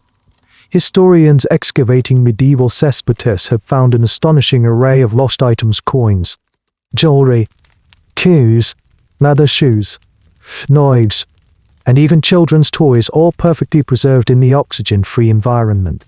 These finds provide an intimate glimpse into the material culture of the time. The question of ownership of these found items is a fascinating legal grey area that historians still ponder. Did the items technically still belong to the original owner, or did they become the property of the person who owned the land, or, as was the practical reality, did they belong to the person brave and hardy enough to retrieve them from the filth? The Gong Farmer's unwritten rule was simple: finders keepers. Reporting a found signet ring to its wealthy owner would likely earn you a small reward and a lot of suspicion. Selling it quietly to a goldsmith was far more profitable and less complicated. The most extraordinary find comes near the bottom of the pit. Thomas sends up a bucket that feels unusually heavy. As you rake through its contents, you uncover a small, waterlogged leather pouch. You open it carefully. Inside, nestled in the slime, are a dozen silver coins and, astonishingly, a single, large gold noble, gleaming warmly even in the lantern light. It's a small fortune. Someone must have hidden it or dropped it. A personal tragedy that has now, months or years later, become your triumph. You show the pouch to Silas. He lets out a low whistle. The Guildhall pit always pays a bonus, he says with a grin. He divides the coins on the spot. He takes half, gives you a third, and gives Thomas the rest. It's the first gold coin Thomas has ever held. His eyes are wide with disbelief, staring at the coin as if it's a holy relic. In that moment, you see the hook being set. He is no longer just working for a wage, he's now hunting for treasure. He is fully invested in the filthy lottery of the pit. Bait on. The job is done. The pit is clean. The cart is full. And your pockets are heavy with found treasure on top of the enormous fee you've been paid. You have literally pulled wealth from the bowels of the city. As you head home, you pass the Merchants' Guild Hall. Now silent and dark, you look at its grand stone facade. And you know a secret that no one else does. You know that the foundation of its wealth and power isn't just in its trade routes and counting houses, but also in the deep, dark pit you've just emptied. You know that for all their fine clothes and fancy titles, the great merchants are just as human as everyone else. And you, the Gong Farmer, are the one who profits from that simple, inescapable fact. Your success has not gone unnoticed. Your 3-man operation is now the most efficient and reliable in the city. You're securing the best contracts, from the castle to the Guildhall, and your reputation is growing. But with success comes envy. And with a monopoly comes those who wish to break it. The night creepers, the unlicensed rivals Silas despises, are becoming bolder. Before, they were minor nuisance, stealing the odd, low-paying job from a poor client. Now, emboldened by your high-profile success, they are starting to get organized. You begin to hear whispers of a new crew, led by a man named Finn, a big, brutish former soldier with a grudge against the world and no fear of a fight. Unlike the other desperate loners, Finn has a gang. They are not just trying to scrape a living, they are trying to take over. The conflict begins with small provocations. You arrive at a job to find Finn and his men already there, trying to intimidate the client into hiring them instead. Why pay the king's price when you can have us for half? Finn would sneer, his arms crossed, a menacing look in his eyes. Silas, armed with his official license and an unshakable nerve, usually manages to see them off with a few sharp words and a threat to call the city watch. But the encounters are becoming more frequent, more tense. One night, the Cold War turns hot. You're working on a relatively simple job, cleaning the privy for a wealthy widow who lives near the city wall. It's an isolated spot, perfect for an ambush. As Thomas is being winched out of the pit, 4 figures emerge from the shadows of the alleyway. It's Finn and 3 of his thugs. They are not carrying shovels, they are carrying cudgels. Evening, Silas, Finn says, his voice a low growl. Working hard. I see. It's time you old fossils started sharing the wealth. Silas places himself between the men in the cart, his hand resting on the handle of his heaviest shovel. It's not just a tool, it's a formidable weapon. This is my territory. Finn, back off before you get hurt. I don't think so, Finn says with a vicious grin. He gestures to his men, and they begin to circle you. We're the new guild in town, and you're going to pay your dues. The air crackles with tension. This is the dark side of the business that no one sees, the violent reality behind the regulated trade. This isn't just a business dispute, it's a territorial gang war, fought in the dead of night over the rights to the city's refuse. You grab a shovel yourself, your heart pounding. You've been in scraps before, as a starving boy on the streets. But this is different. This is a battle for your livelihood, for the life you have painstakingly built. Thomas, scrambling out of the pit, looks terrified, but he too grabs a tool, a short-handled rake. The fight, when it comes, is brutal and quick. It's not a graceful sword fight, it's a clumsy, ugly brawl with shovels and clubs in a stinking yard. Finn swings his cudgel at Silas, who parries with the thick handle of his shovel, the wood cracking with the impact. You lunge at one of the other men, swinging your own shovel like a desperate farmer defending his land. The clash of wood on wood echoes in the night. These kinds of territorial disputes between licensed tradesmen and their unlicensed rivals were a real and often violent feature of medieval urban life. Guilds were known to use intimidation and force to protect their monopolies from foreigners or black market competitors. The historical records are full of accounts of weavers smashing the looms of non-guild members or masons sabotaging the work of uncertified builders. The fact that Gong Farmers, who may not have had a formal guild, resorted to similar tactics is a subject of academic speculation. Were these organized turf wars, or just isolated brawls? The evidence is scarce, but it strongly suggests that violence was a recognized, if unofficial, to love business enforcement.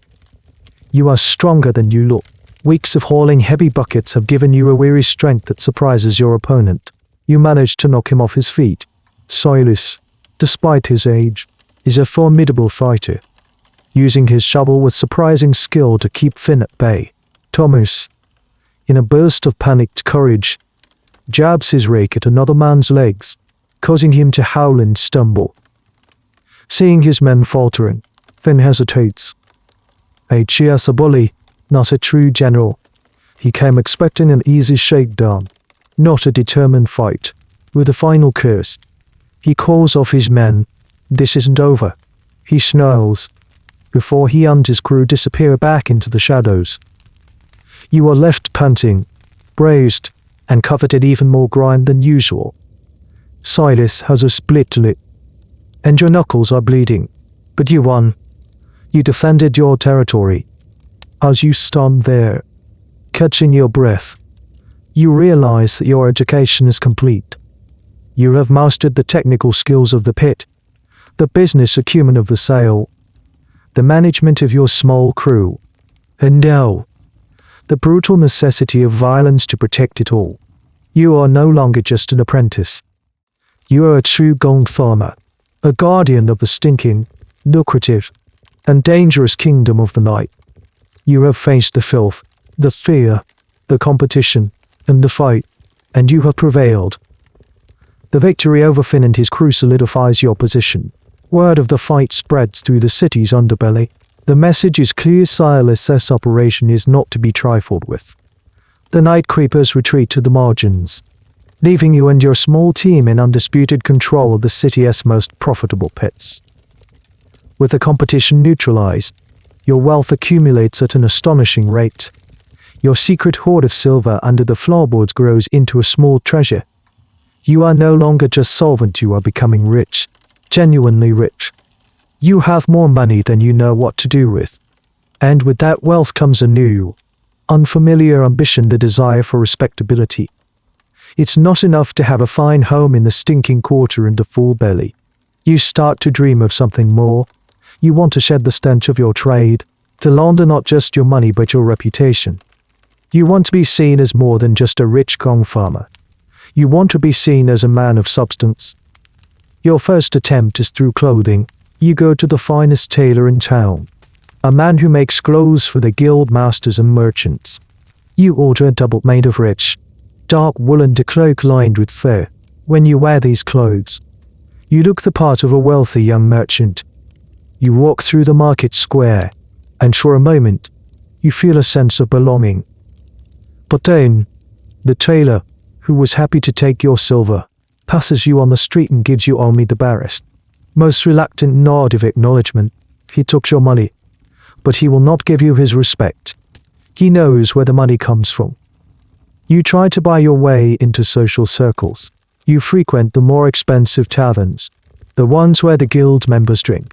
You buy rounds of the best wine for everyone, hoping to ingratiate yourself. The men are happy to drink your wine, to clap you on the back and laugh at your jokes, but the moment you leave, you can feel their eyes on your back. You can almost hear the whispers, "That's the night man. Good for a free drink, but keep your distance." Your money is welcome, but you are not. You can buy their wine, but you cannot buy their company. You are a novelty, a curiosity, a rich pariah whose wealth they are happy to share, but whose person they continue to shun. This is the glass ceiling for the medieval nouveau rich, particularly those from despised trades. While economic mobility was possible, social mobility was far more difficult.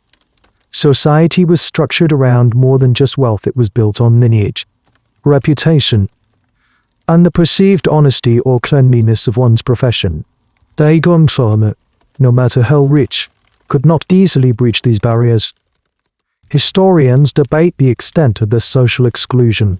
Was it absolute or were there exceptions? Some evidence suggests that through generations, the children or grandchildren of a successful but unclean tradesman might be able to integrate into higher society, their ancestors' dirty money having been laundered by the passage of time. But for the man who actually did the work, the stink of his profession was almost impossible to wash off, no matter how fine his clothes were. Your frustration grows. You have all the material trappings of success, but you're still an outsider. You have a stone house now, not as large as Silas's, but impressive nonetheless.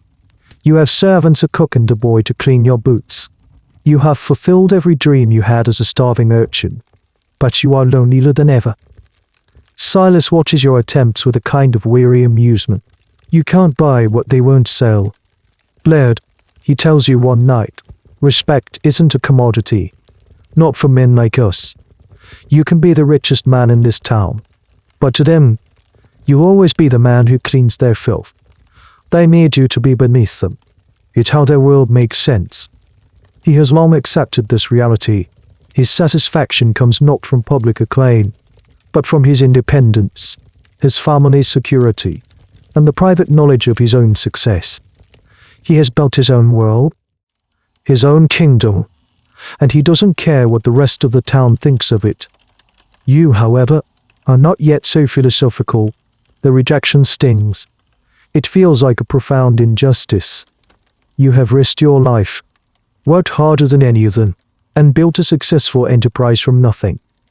You have provided a service more essential than the fine cloth of the weaver or the imported wines of the vintner. And yet, they look down on you. In a final, desperate attempt, you make a large donation to the church, paying for a new stained glass window. It's a classic move by the newly rich to purchase public piety and prestige. The priest accepts your donation with a pious smile. Your name is even read out during the service. But as you stand in the back of the church, you still don't feel welcome. In the main pews, you see the merchants and their wives whispering behind their hands. They look at the beautiful window, and then they look at you, and their expressions are not of gratitude, but of a kind of fascinated horror. They see it not as an act of piety, but as a desperate, failed attempt to scrub the stain from your soul. You leave the church that day with a heavy heart, finally beginning to understand the lesson Silas has been trying to teach you. You are a king, but your kingdom is hidden in the dark. You can be rich, you can be powerful in your own sphere, but you will always be the king of the cesspit, and you must learn to be content with that crown. Just as you begin to resign yourself to your status as a wealthy outcast, a new and unusual opportunity arises. It comes in the form of a clandestine message, delivered not to your door, but passed to Silas by a nervous-looking man in a dark cloak. Silas shows you the message. It's in summons, not a request, a summons to the home of Master Theodore, the head of the powerful Reavers Guild, and the message specifies that the work is to be done by you and Silas alone, with absolute discretion. Master Theodore is one of the most powerful and respected men in the city. He's a pillar of the community, known for his stern piety and his ruthless business practices. The idea that he would require your services is not surprising, but the secrecy is intriguing. You and Silas arrive at his grand, three-story house in the most affluent part of town, long after midnight. You don't go to the back gate as you normally would. A side door creaks open, and a servant, his face pale with anxiety, quickly ushers you inside. He leads you not to the yard, but deep into the house itself, through opulent rooms filled with rich tapestries and carved furniture. The servant's hands tremble as he holds his lantern. He finally leads you to the cellar. Master Theodore is waiting for you there. He is a tall, imposing man with a severe face and cold, grey eyes. He looks at you and your tools with undisguised distaste. "Thank you for coming," he says, his voice a low, clipped whisper. "I have a delicate problem, a private matter." He leads you to a corner of the cellar, to a section of the floor that is flagged with heavy stones. This isn't the main cesspit of the house you cleaned that one last season. This is something else. This is hidden. "My father," Master Theodore begins. His voice tight, was a man of peculiar habits. He built this house. And he built a secret place, a place to keep things safe. He points to the stone floor. "Under here, there is a vault, or a pit. I haven't opened it in 30 years, not since he died. Now, I must, and I fear what I will find." He explains no more. He doesn't need to. You and Silas understand immediately. This isn't a standard job. This is a private, family secret. sealed for a generation. It's a hoard pit or a shame hole, a place for hiding things that must never be seen. The existence of such secret pits is a fascinating unshadowy corner of medieval history. While most cesspits were for sanitation, some wealthy or paranoid individuals built hidden repositories for a variety of reasons: to hide treasure from thieves or tax collectors, to dispose of embarrassing or incriminating evidence, or, in the darkest cases, to hide the victims of foul play. Archaeologists occasionally find these anomalous pits, their contents telling a story far different from that of a normal cesspit. The academic world refers to them as non-utilitarian subterranean features, and their interpretation is often a source of great debate. Your job is to provide the muscle and the expertise to open this Pandora's box. You and Silas use heavy iron pry bars to lift the massive flagstones. The air that escapes is not the familiar, ripe stench of a cesspit. It's a dry, dusty, musty smell, the smell of secrets and decay. Below is not a deep, wet pit, but a shallow, brick-lined chamber, about 6 feet deep. It's dry. At the bottom lies a collection of old, rotting wooden chests. Master Theodore, his face a mask of grim determination, gestures for you to retrieve them. You descend into the chamber. The air is stale but breathable. You and Silas attach ropes to the chests, and together you hold them up, one by one. They are heavy, and some of them are so rotten they begin to fall apart as you lift them. Master Theodore opens the first chest himself. It's full of old, out-of-fashion clothing, eaten away by moths. The second contains tarnished silverware, but the third contains the real secret. It's filled with ledgers, account books, but the accounts are not for the Weavers' Guild. They are for a smuggling operation. For years, Master Theodore's pious, respected father was running a massive black market trade in untaxed woolen delegaled eyes, right under the nose of the town council. These ledgers are the proof. The final chest is the smallest. It doesn't contain ledgers. It contains dozens of small, personal items: a lady's glove, a child's wooden toy, a small book of poetry, and at the bottom, a thick bundle of letters, tied with a faded ribbon. Love letters, written to Master Theodore's father by the wife of his biggest rival in the guild. Master Theodore stands there, his public mask of stern piety shuttered. In the flickering lantern light, you see a man confronting the secret, sordid truth of his family's history. His great wealth, his social standing, was built on a foundation of crime and adultery. Burn it, he whispers, his voice choked with emotion. Burn it all. You and Silas carry the chests out to the yard and build a bonfire. You watch as 30 years of secrets, of crime, of illicit love, all turn to smoke and dash under the uncaring moon. When it's over, Master Theodore pays you a staggering sum of gold, far more than any job has ever paid. But more than the money, he gives you something else. As you leave, he looks you in the eye, and for the first time, you see not a Gong Farmer, but another man who understands that the world is built on dirty secrets. Not a word of this to anyone, ever, he says. You have our word, Silas replies. We are in the business of secrets. We keep them well. You walk away from the grand house that night with a new understanding. Respectability, you realize, is often just a facade. The most powerful men in the city, the ones who look down on you from their high perches, have pits of their own. Theirs are just better hidden. Your job gives you access to the truth that lies beneath the surface of society, and that knowledge, you begin to suspect, is a form of power and wealth all its own. The years pass. The rhythm of your life, the nightly shills, the morning profits, the quiet, prosperous days becomes a comforting, if strange, routine. Thomas is no longer a boy but a capable young man, your right hand in the business. Silas, though still strong, is beginning to slow down. His joints ache, and he develops a persistent, rattling cough that seems to worsen in the winter. He increasingly leaves the running of the business to you. You are now, in all but name, the master Gong Farmer of the town. Your wealth has grown beyond your wildest dreams.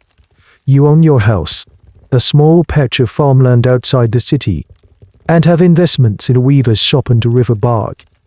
You are a man of property, a man of substance, but the source of your wealth is still the same. And after years of nightly descents into the toxic darkness, your body is beginning to keep a tally. The bill is coming due. It starts with your hands.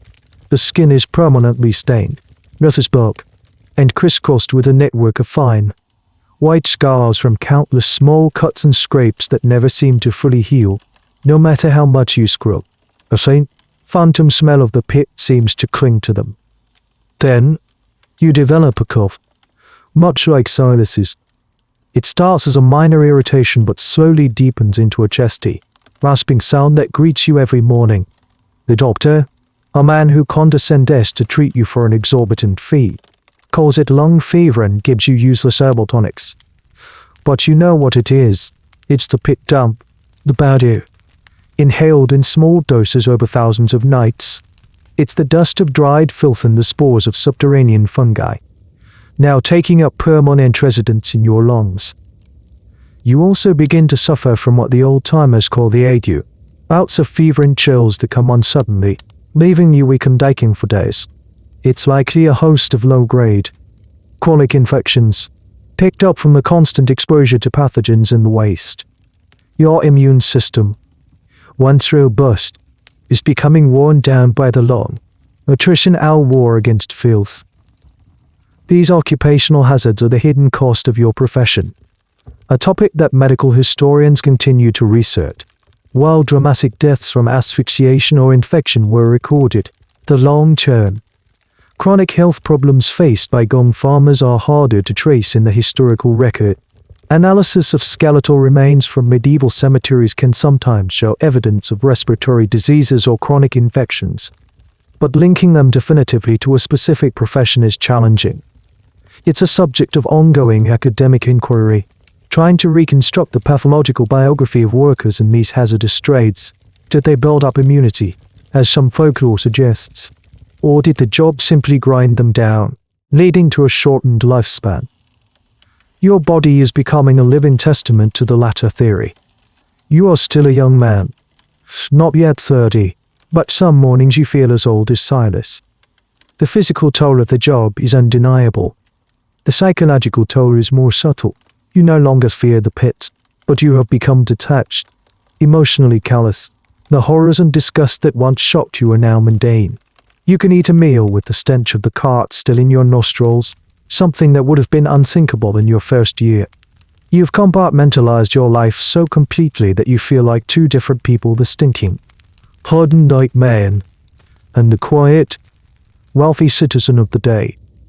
You see the same changes happening in Thomas. He's become harder, more cynical. The wide-eyed boy is gone, replaced by a man who has seen the literal and figurative underbelly of society. One night, you have a vivid, terrifying dream. You are at the bottom of a pit, but the walls are closing in, and the filth is rising, not as a thick sludge, but as a tide of silver and gold coins. You try to swim, but the coins are too heavy. They pull you down, filling your mouth, your lungs, suffocating you in your own wealth. You wake up in a cold sweat, gasping for air, your cough racking your body. The dream shakes you to your core.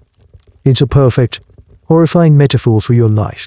You have escaped the poverty that threatened to drown you, only to find yourself slowly suffocating on the very fortune you've built. The wealth that was once a symbol of your success now feels like a gilded cage. You have everything you ever wanted, but you are trapped by the very process that gave it to you. You can't quit. The business is too profitable, and Silas and Thomas now depend on you, but you can't continue forever without your body giving out completely. You look at your stained, scarred hands in the morning light. They are the hands of a rich man, but they are also the hands of a man who spent half his life in a grave, digging for treasure, and you begin to wonder, for the first time in a long time, If the price you paid was too high, the filth of the pit can be washed away by morning. But the toll it takes on the body and the soul is a debt that can never be fully repaid. One summer, a shadow falls over the town, a fear far greater than overflowing cesspits or territorial brawls. It starts with whispers from the port city's tales of a sickness that moves with terrifying speed, leaving death in its wake. At first, the townspeople dismiss it as rumor. The problems were other, more sinful places. Then, the first victims appear. It begins in the poorest, most crowded quarters of town. A fever, dark swellings in the armpits and groin. A swift and almost certain death, the great pestilence, as the chronicles would later call it, has arrived. Panic grips the city like a fever itself. The rich flee to their country estates. The town council issues frantic, useless orders. The church bells toll constantly for the dead. The market square, once bustling, becomes a place of fear, where people eye each other with suspicion, holding cloths soaked in vinegar over their faces.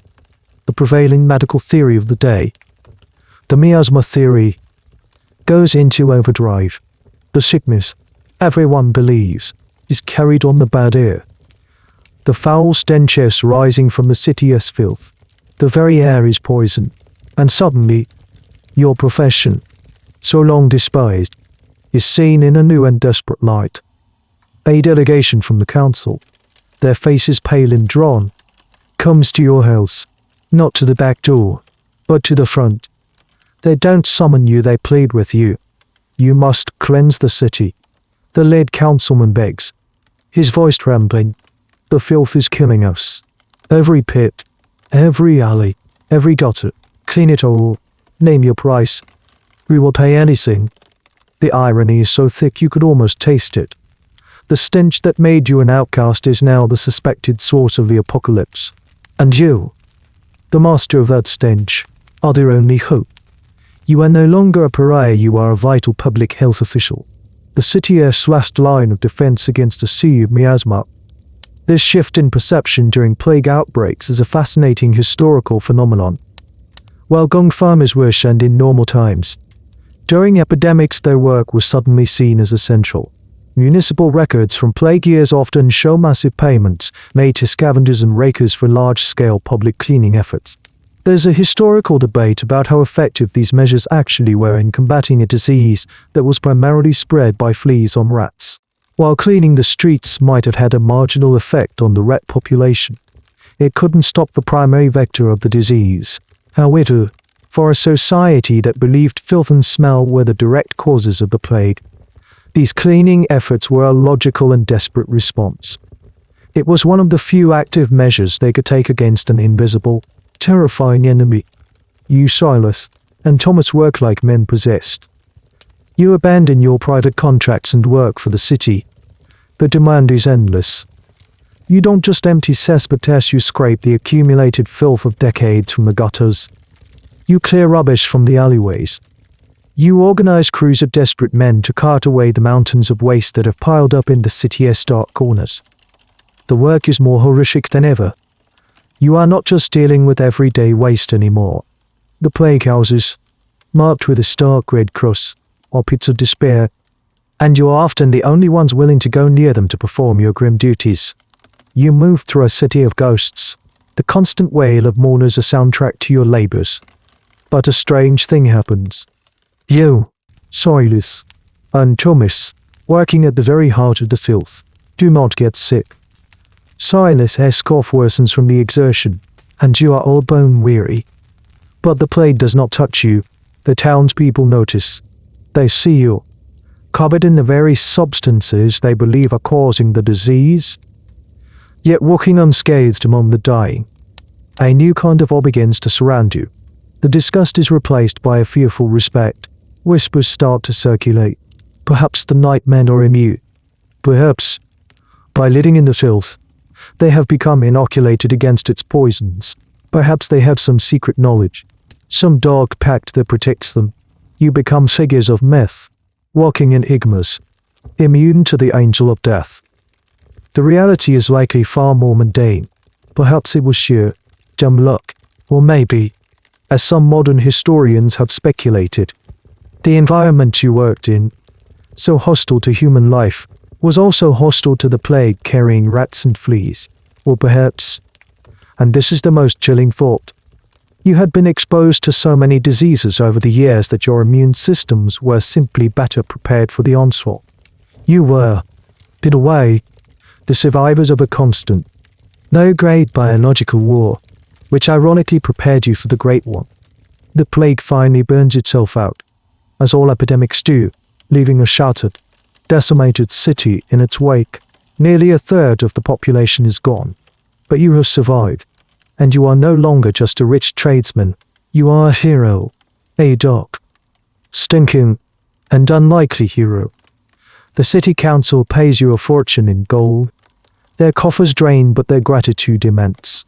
You have saved the city, or at least, they believe you have. You have washed the city clean with its own filth, and in doing so, you have finally washed away the stain on your own reputation. In the quiet, hollowed-out city that remains after the plague, your status is transformed. The fear and awe from the pestilence have not entirely faded. People no longer just see a nightman, they see a survivor. A man who walked through the valley of death and emerged untouched. The old barriers of polite society, already weakened by the chaos of the plague, become porous. You are invited to sit on the town council. The offer is a testament to your new standing and the city's desperate need for capable leaders to help rebuild. You accept. You, the boy who once slept in alleys, now sit at the great oak table in the Guildhall, debating tax levies and the price of grain with the same merchants who once shunned you. There is a deep, profound irony in your new position. Your first official act as a council member is to draft a new set of sanitation ordinances, the very laws that govern your own trade. You draw on your years of practical, hard-won knowledge. You mandate the stone lining of all new cesspits, set stricter rules for the disposal of waste, and establish a formal, city-funded system for street cleaning. You are, in essence, putting your own dirty, secret knowledge into the law of the land. You stand on the balcony of the Guildhall one afternoon, looking out over the city. From up here, you can see everything: the winding streets, the patchwork of rooftops, the great stone church, the formidable walls. It's a view you've only ever seen from below. Now, you are one of its masters. You are the king of a hidden empire. Your domain is not the visible city of commerce and prayer, but the subterranean city of pipes, pits, and forgotten tunnels. You know the secret anatomy of the town better than anyone. You know whose cellar floods in a heavy rain, whose privy is too close to their well, whose foundations are being slowly undermined by a seeping pit. This knowledge, once just a tool for your trade, is now a source of immense power. When a wealthy merchant argues against your sanitation tax, you can counter with the quiet, certain knowledge that his own warehouse cellar is a damp, stinking mess that poses a risk to his neighbors. When a guild master complains about the cost of the new rules, you can gently remind him of the private matter you once handled for his family. You rarely have to make explicit threats. A knowing look, a quiet word, is usually enough. They know that you know their dirty secrets, both literal and figurative. This is the ultimate culmination of your journey. You have converted filth not just into wealth, but into political power. You have become a gatekeeper of the city's health and its secrets. Historians often focus on the formal structures of power in medieval society: the lords, the church, the guilds, but there were other, less visible forms of power. The power of the moneylender, who knew the debts of the elite. The power of the midwife, who knew the secrets of every family's births. And the power of the Gong Farmer, who knew the secrets of their waste. The academic term for this is informal power or infrastructural power. The influence wielded by those who control the essential, often invisible, systems that a society depends on. You have become a master of this power. Silas, now frail and mostly retired, watches your ascent with a mixture of pride and amusement. I taught you how to clean the pits. He tells you one day, his voice a wheezing whisper, but you learned it how to rule them all on your own. You ensure Silas is cared for, a wealthy man living out his final years in comfort. You have made Thomas a full partner, and he now manages the nightly operations of the business with a ruthless efficiency. Your enterprise is more profitable than ever, now buoyed by official city contracts. But even from your high perch on the council, you are still the king of the cesspit. You still have the cough. Your hands are still stained, and some nights, when the wind is right, you can still smell the faint, sour scent of your trade drifting up from the streets below. It's a reminder of where you came from, a humbling anchor to the filthy reality that lifted you so high. You look down at the city, your city. You are not a king in a golden crown, but a king in sturdy leather boots. Your throne is not made of oak and velvet, but of stone and secrets. You rule from the top, but your power comes from the very bottom. You are the paradox made manifest, the man who turned the lowest substance on earth into the highest form of success. You are the unaccounted, undisputed, and unimaginably rich monarch of the muck. The years continue their relentless march. Your hair is now flicked with grey, and the cough in your chest is a constant, unwelcome companion. You are a man of immense wealth and influence, a respected if still slightly feared member of the town council. Your word carries weight. Your investments prosper. The stinking trade has made you one of the city's richest men. Silas has passed away, peacefully in his bed, leaving you the sole master of the business and his official, sealed license. Thomas, loyal and hardened, is now your second in command, a man you trust implicitly. He has his own family, his own stone house, his own modest fortune growing under your guidance. You too, had a family. You married the daughter of a respectable but impoverished wool merchant. It was a strategic match, a classic transaction of wealth for status. Her father got a handsome dowry that saved his failing business, and you got a wife with a good name who could smooth your entry into the town's polite society. The marriage is not one of great passion, but there is a quiet, mutual respect. She manages your grand household with efficiency and grace, and she has given you a son. Your son, Arthur, is the center of your world. He is a bright, healthy boy who has known nothing but comfort and privilege. He wears clothes of fine wool and linen, eats sweet cakes from the baker, and is learning to read and write from a private tutor. He is everything you were not. And in him, you see your most pressing dilemma, the question of legacy. What will you pass on to him? You have a fortune to leave him, property, investments, a respected family name, but the foundation of it all is the business. The stinking, dangerous, and profoundly lucrative business of gong farming. The iron-bound buckets, the perforated shovels, the winch, the cart, the license from the council. This is the true source of your family's power. Do you pass it on to him? You watch him playing in the clean, manicured garden of your large house. He is a world away from the filth. The thought of his soft, clean hands ever touching the grime of a cesspit, of his lungs ever breathing the damp, is unbearable to you. You have spent your entire life climbing out of the pit.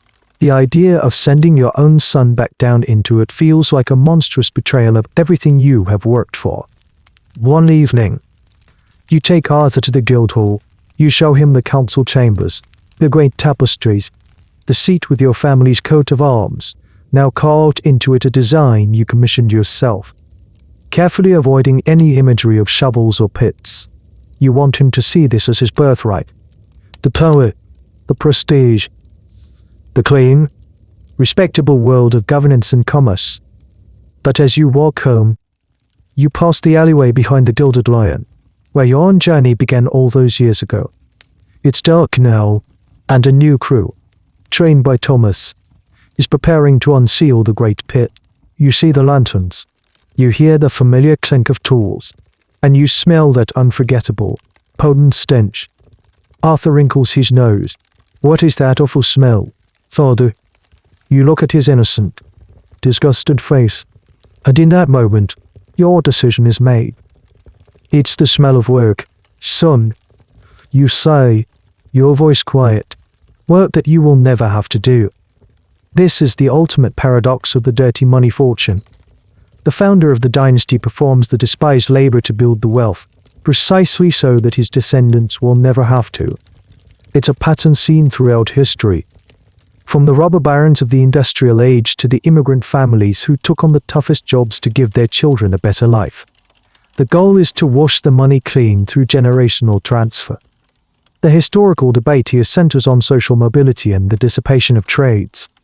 Did the sons of successful Gong farmers typically continue in the family business, creating a filth dynasty, or did they use their inherited wealth to move into more respectable professions, like becoming merchants, landowners, or lawyers? The scarce evidence suggests the latter was far more common.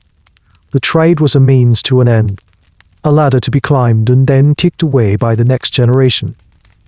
You decide you will sell the business. You will find a worthy successor, perhaps a young, hungry man just like you once were, and sell him the license, the tools, and the trade routes you and Silas built. Thomas is a brilliant manager, but he lacks the ambition to be the master. He is content with his comfortable position. The business needs a new king. The proceeds from the sale will be invested in land, in shipping, in things that are solid and clean and respectable. You will cut the final tie to the filth. Your son will inherit a fortune with no memory of its foul origins. He will be a gentleman, a landowner, a councilman. His hands will remain clean. It is, you realize, the final and most important transaction of your life. You are not just selling a business, you are buying your son a future that is completely severed from your past. You are using the profits of the pit to seal it forever. It is the ultimate act of laundering your legacy, ensuring that the king of the cesspit's only heir will be a prince of the clean world above. You are an old man now. Your world has shrunk to the confines of your grand house and its sun-drenched garden. The rattling cough is your constant shadow, a grim souvenir from a lifetime of nights spent in the dark. Your hands are gnarled with arthritis, the skin still bearing the faint, ghostly map of old scars. You sit in a high-backed chair, a thick woolen blanket over your knees, even in the mild afternoon sun. From here, you can watch your grandchildren playing on the lawn. They are Arthur's children, boisterous, happy, and impeccably clean. They run and laugh. Their futures as bright and unblemished as their fine linen clothes. Arthur has become everything you hoped he would be. He is a respected member of the town council, a shrewd investor, and the master of the family's now considerable land holdings. He is known for his charity, his good judgment, and his impeccable manners. No one in the town, apart from a few very old men who guard their memories, connects the city's most esteemed family with the foul trade that built its fortune. The laundering of your legacy is complete. You sold the Gong farming business years ago, just as you planned. You found a young, ambitious man named Will, a man with the same desperate hunger you once had. You sold him the license, the code, the tools, and the secrets. He has run it well, and the city aspects are still cleansed in the darkness. A vital, unseen process that continues long after you have left it behind. Sometimes, you see Will in the market. He is a rough, hard-looking man, his hands stained, his face weathered. He always gives you a respectful nod, a silent acknowledgement of the secret bond between the former king and the current one. In his eyes, you see your own past. You sit in your chair and reflect on the long, strange arc of your life. Was it worth it? The question hangs in the quiet air of the garden. You remember the gnawing, endless hunger of your youth, the feeling of the cold, damp straw in the hovel, the utter hopelessness. Then, you remember the first taste of white bread, the feeling of solid boots on your feet, the pride of your first earned silver coin. You remember the fear of the pit, the thrill of the treasure hunt, the grim satisfaction of a job well done. You remember the bond with Silas, the loyalty of Thomas, the terror of the plague, and the unlikely heroism it thrust upon you. You have lived a life of staggering contradictions. You rose from the absolute bottom to the very top, You dealt in the most reviled substance but created a life of pristine comfort. You were shunned as an outcast but became a pillar of the community. You sacrificed your health and a piece of your soul to give your family a life utterly removed from sacrifice. This deep ambiguity is perhaps the most truthful aspect of your story. Historians often try to create neat narratives of the past, but lives are rarely so simple. The story of the Gong Farmer is not just a rags to riches tale. It's a complex story about class, health, ambition, and the definition of value. There is no simple moral. Was the Gong Farmer a shrewd entrepreneur or a desperate outcast? Was he a public health hero or a profiteer of filth? The answer, as you know better than anyone, is that he was all of these things at once. The academic world can debate these labels, but you simply live them. You look at your son, Arthur, as he stands on the porch, calling his children in for supper. He is handsome, confident, and blissfully ignorant of the true cost of the stones beneath his feet. He will never know the suffocating darkness of the pit, the feel of the slimy ladder rungs, the terror of a dying candle flame. He will never have to choose between his dignity and his dinner. And in that moment, you know the answer to your question. Yes, it was worth it. Every foul-smelling, back-breaking, soul-crushing moment was worth it, because it led to this, to the clean hands of your grandchildren, to the untroubled face of your son, to the peaceful silence of this garden. You took all the filth of the world upon yourself so that they would have to touch none of it. Your life was the foul, fertile soil from which their clean, bright future could grow. A cool evening breeze rustles the leaves in the garden. Your cough tickles your throat. You close your eyes. The image of your laughing grandchildren burned into your mind. The king of the cesspit has built his perfect, clean kingdom, and now he can rest. The day has faded now, and the story is at its end. The sounds of the medieval town, the clatter of carts and the distant clang of the blacksmith, have all dissolved into the soft hum of the fan in your room. The journey is over. You can let go of the shovel. Leave the dark alleys and the hidden pits behind. The fortune has been made, the legacy secured. The struggles of that distant world can now melt away, becoming part of the quiet landscape of your sleep. Feel the weight of your own comfortable bed, the softness of your pillow. There are no secrets to unearth, no dangers lurking in the shadows. There is only peace here, in this moment, a gentle and well-earned rest. You are safe, you are comfortable, and you are drifting, slowly, peacefully, into a deep and quiet sleep. The night is yours now, to fill with your own dreams. The end of the article. Good night.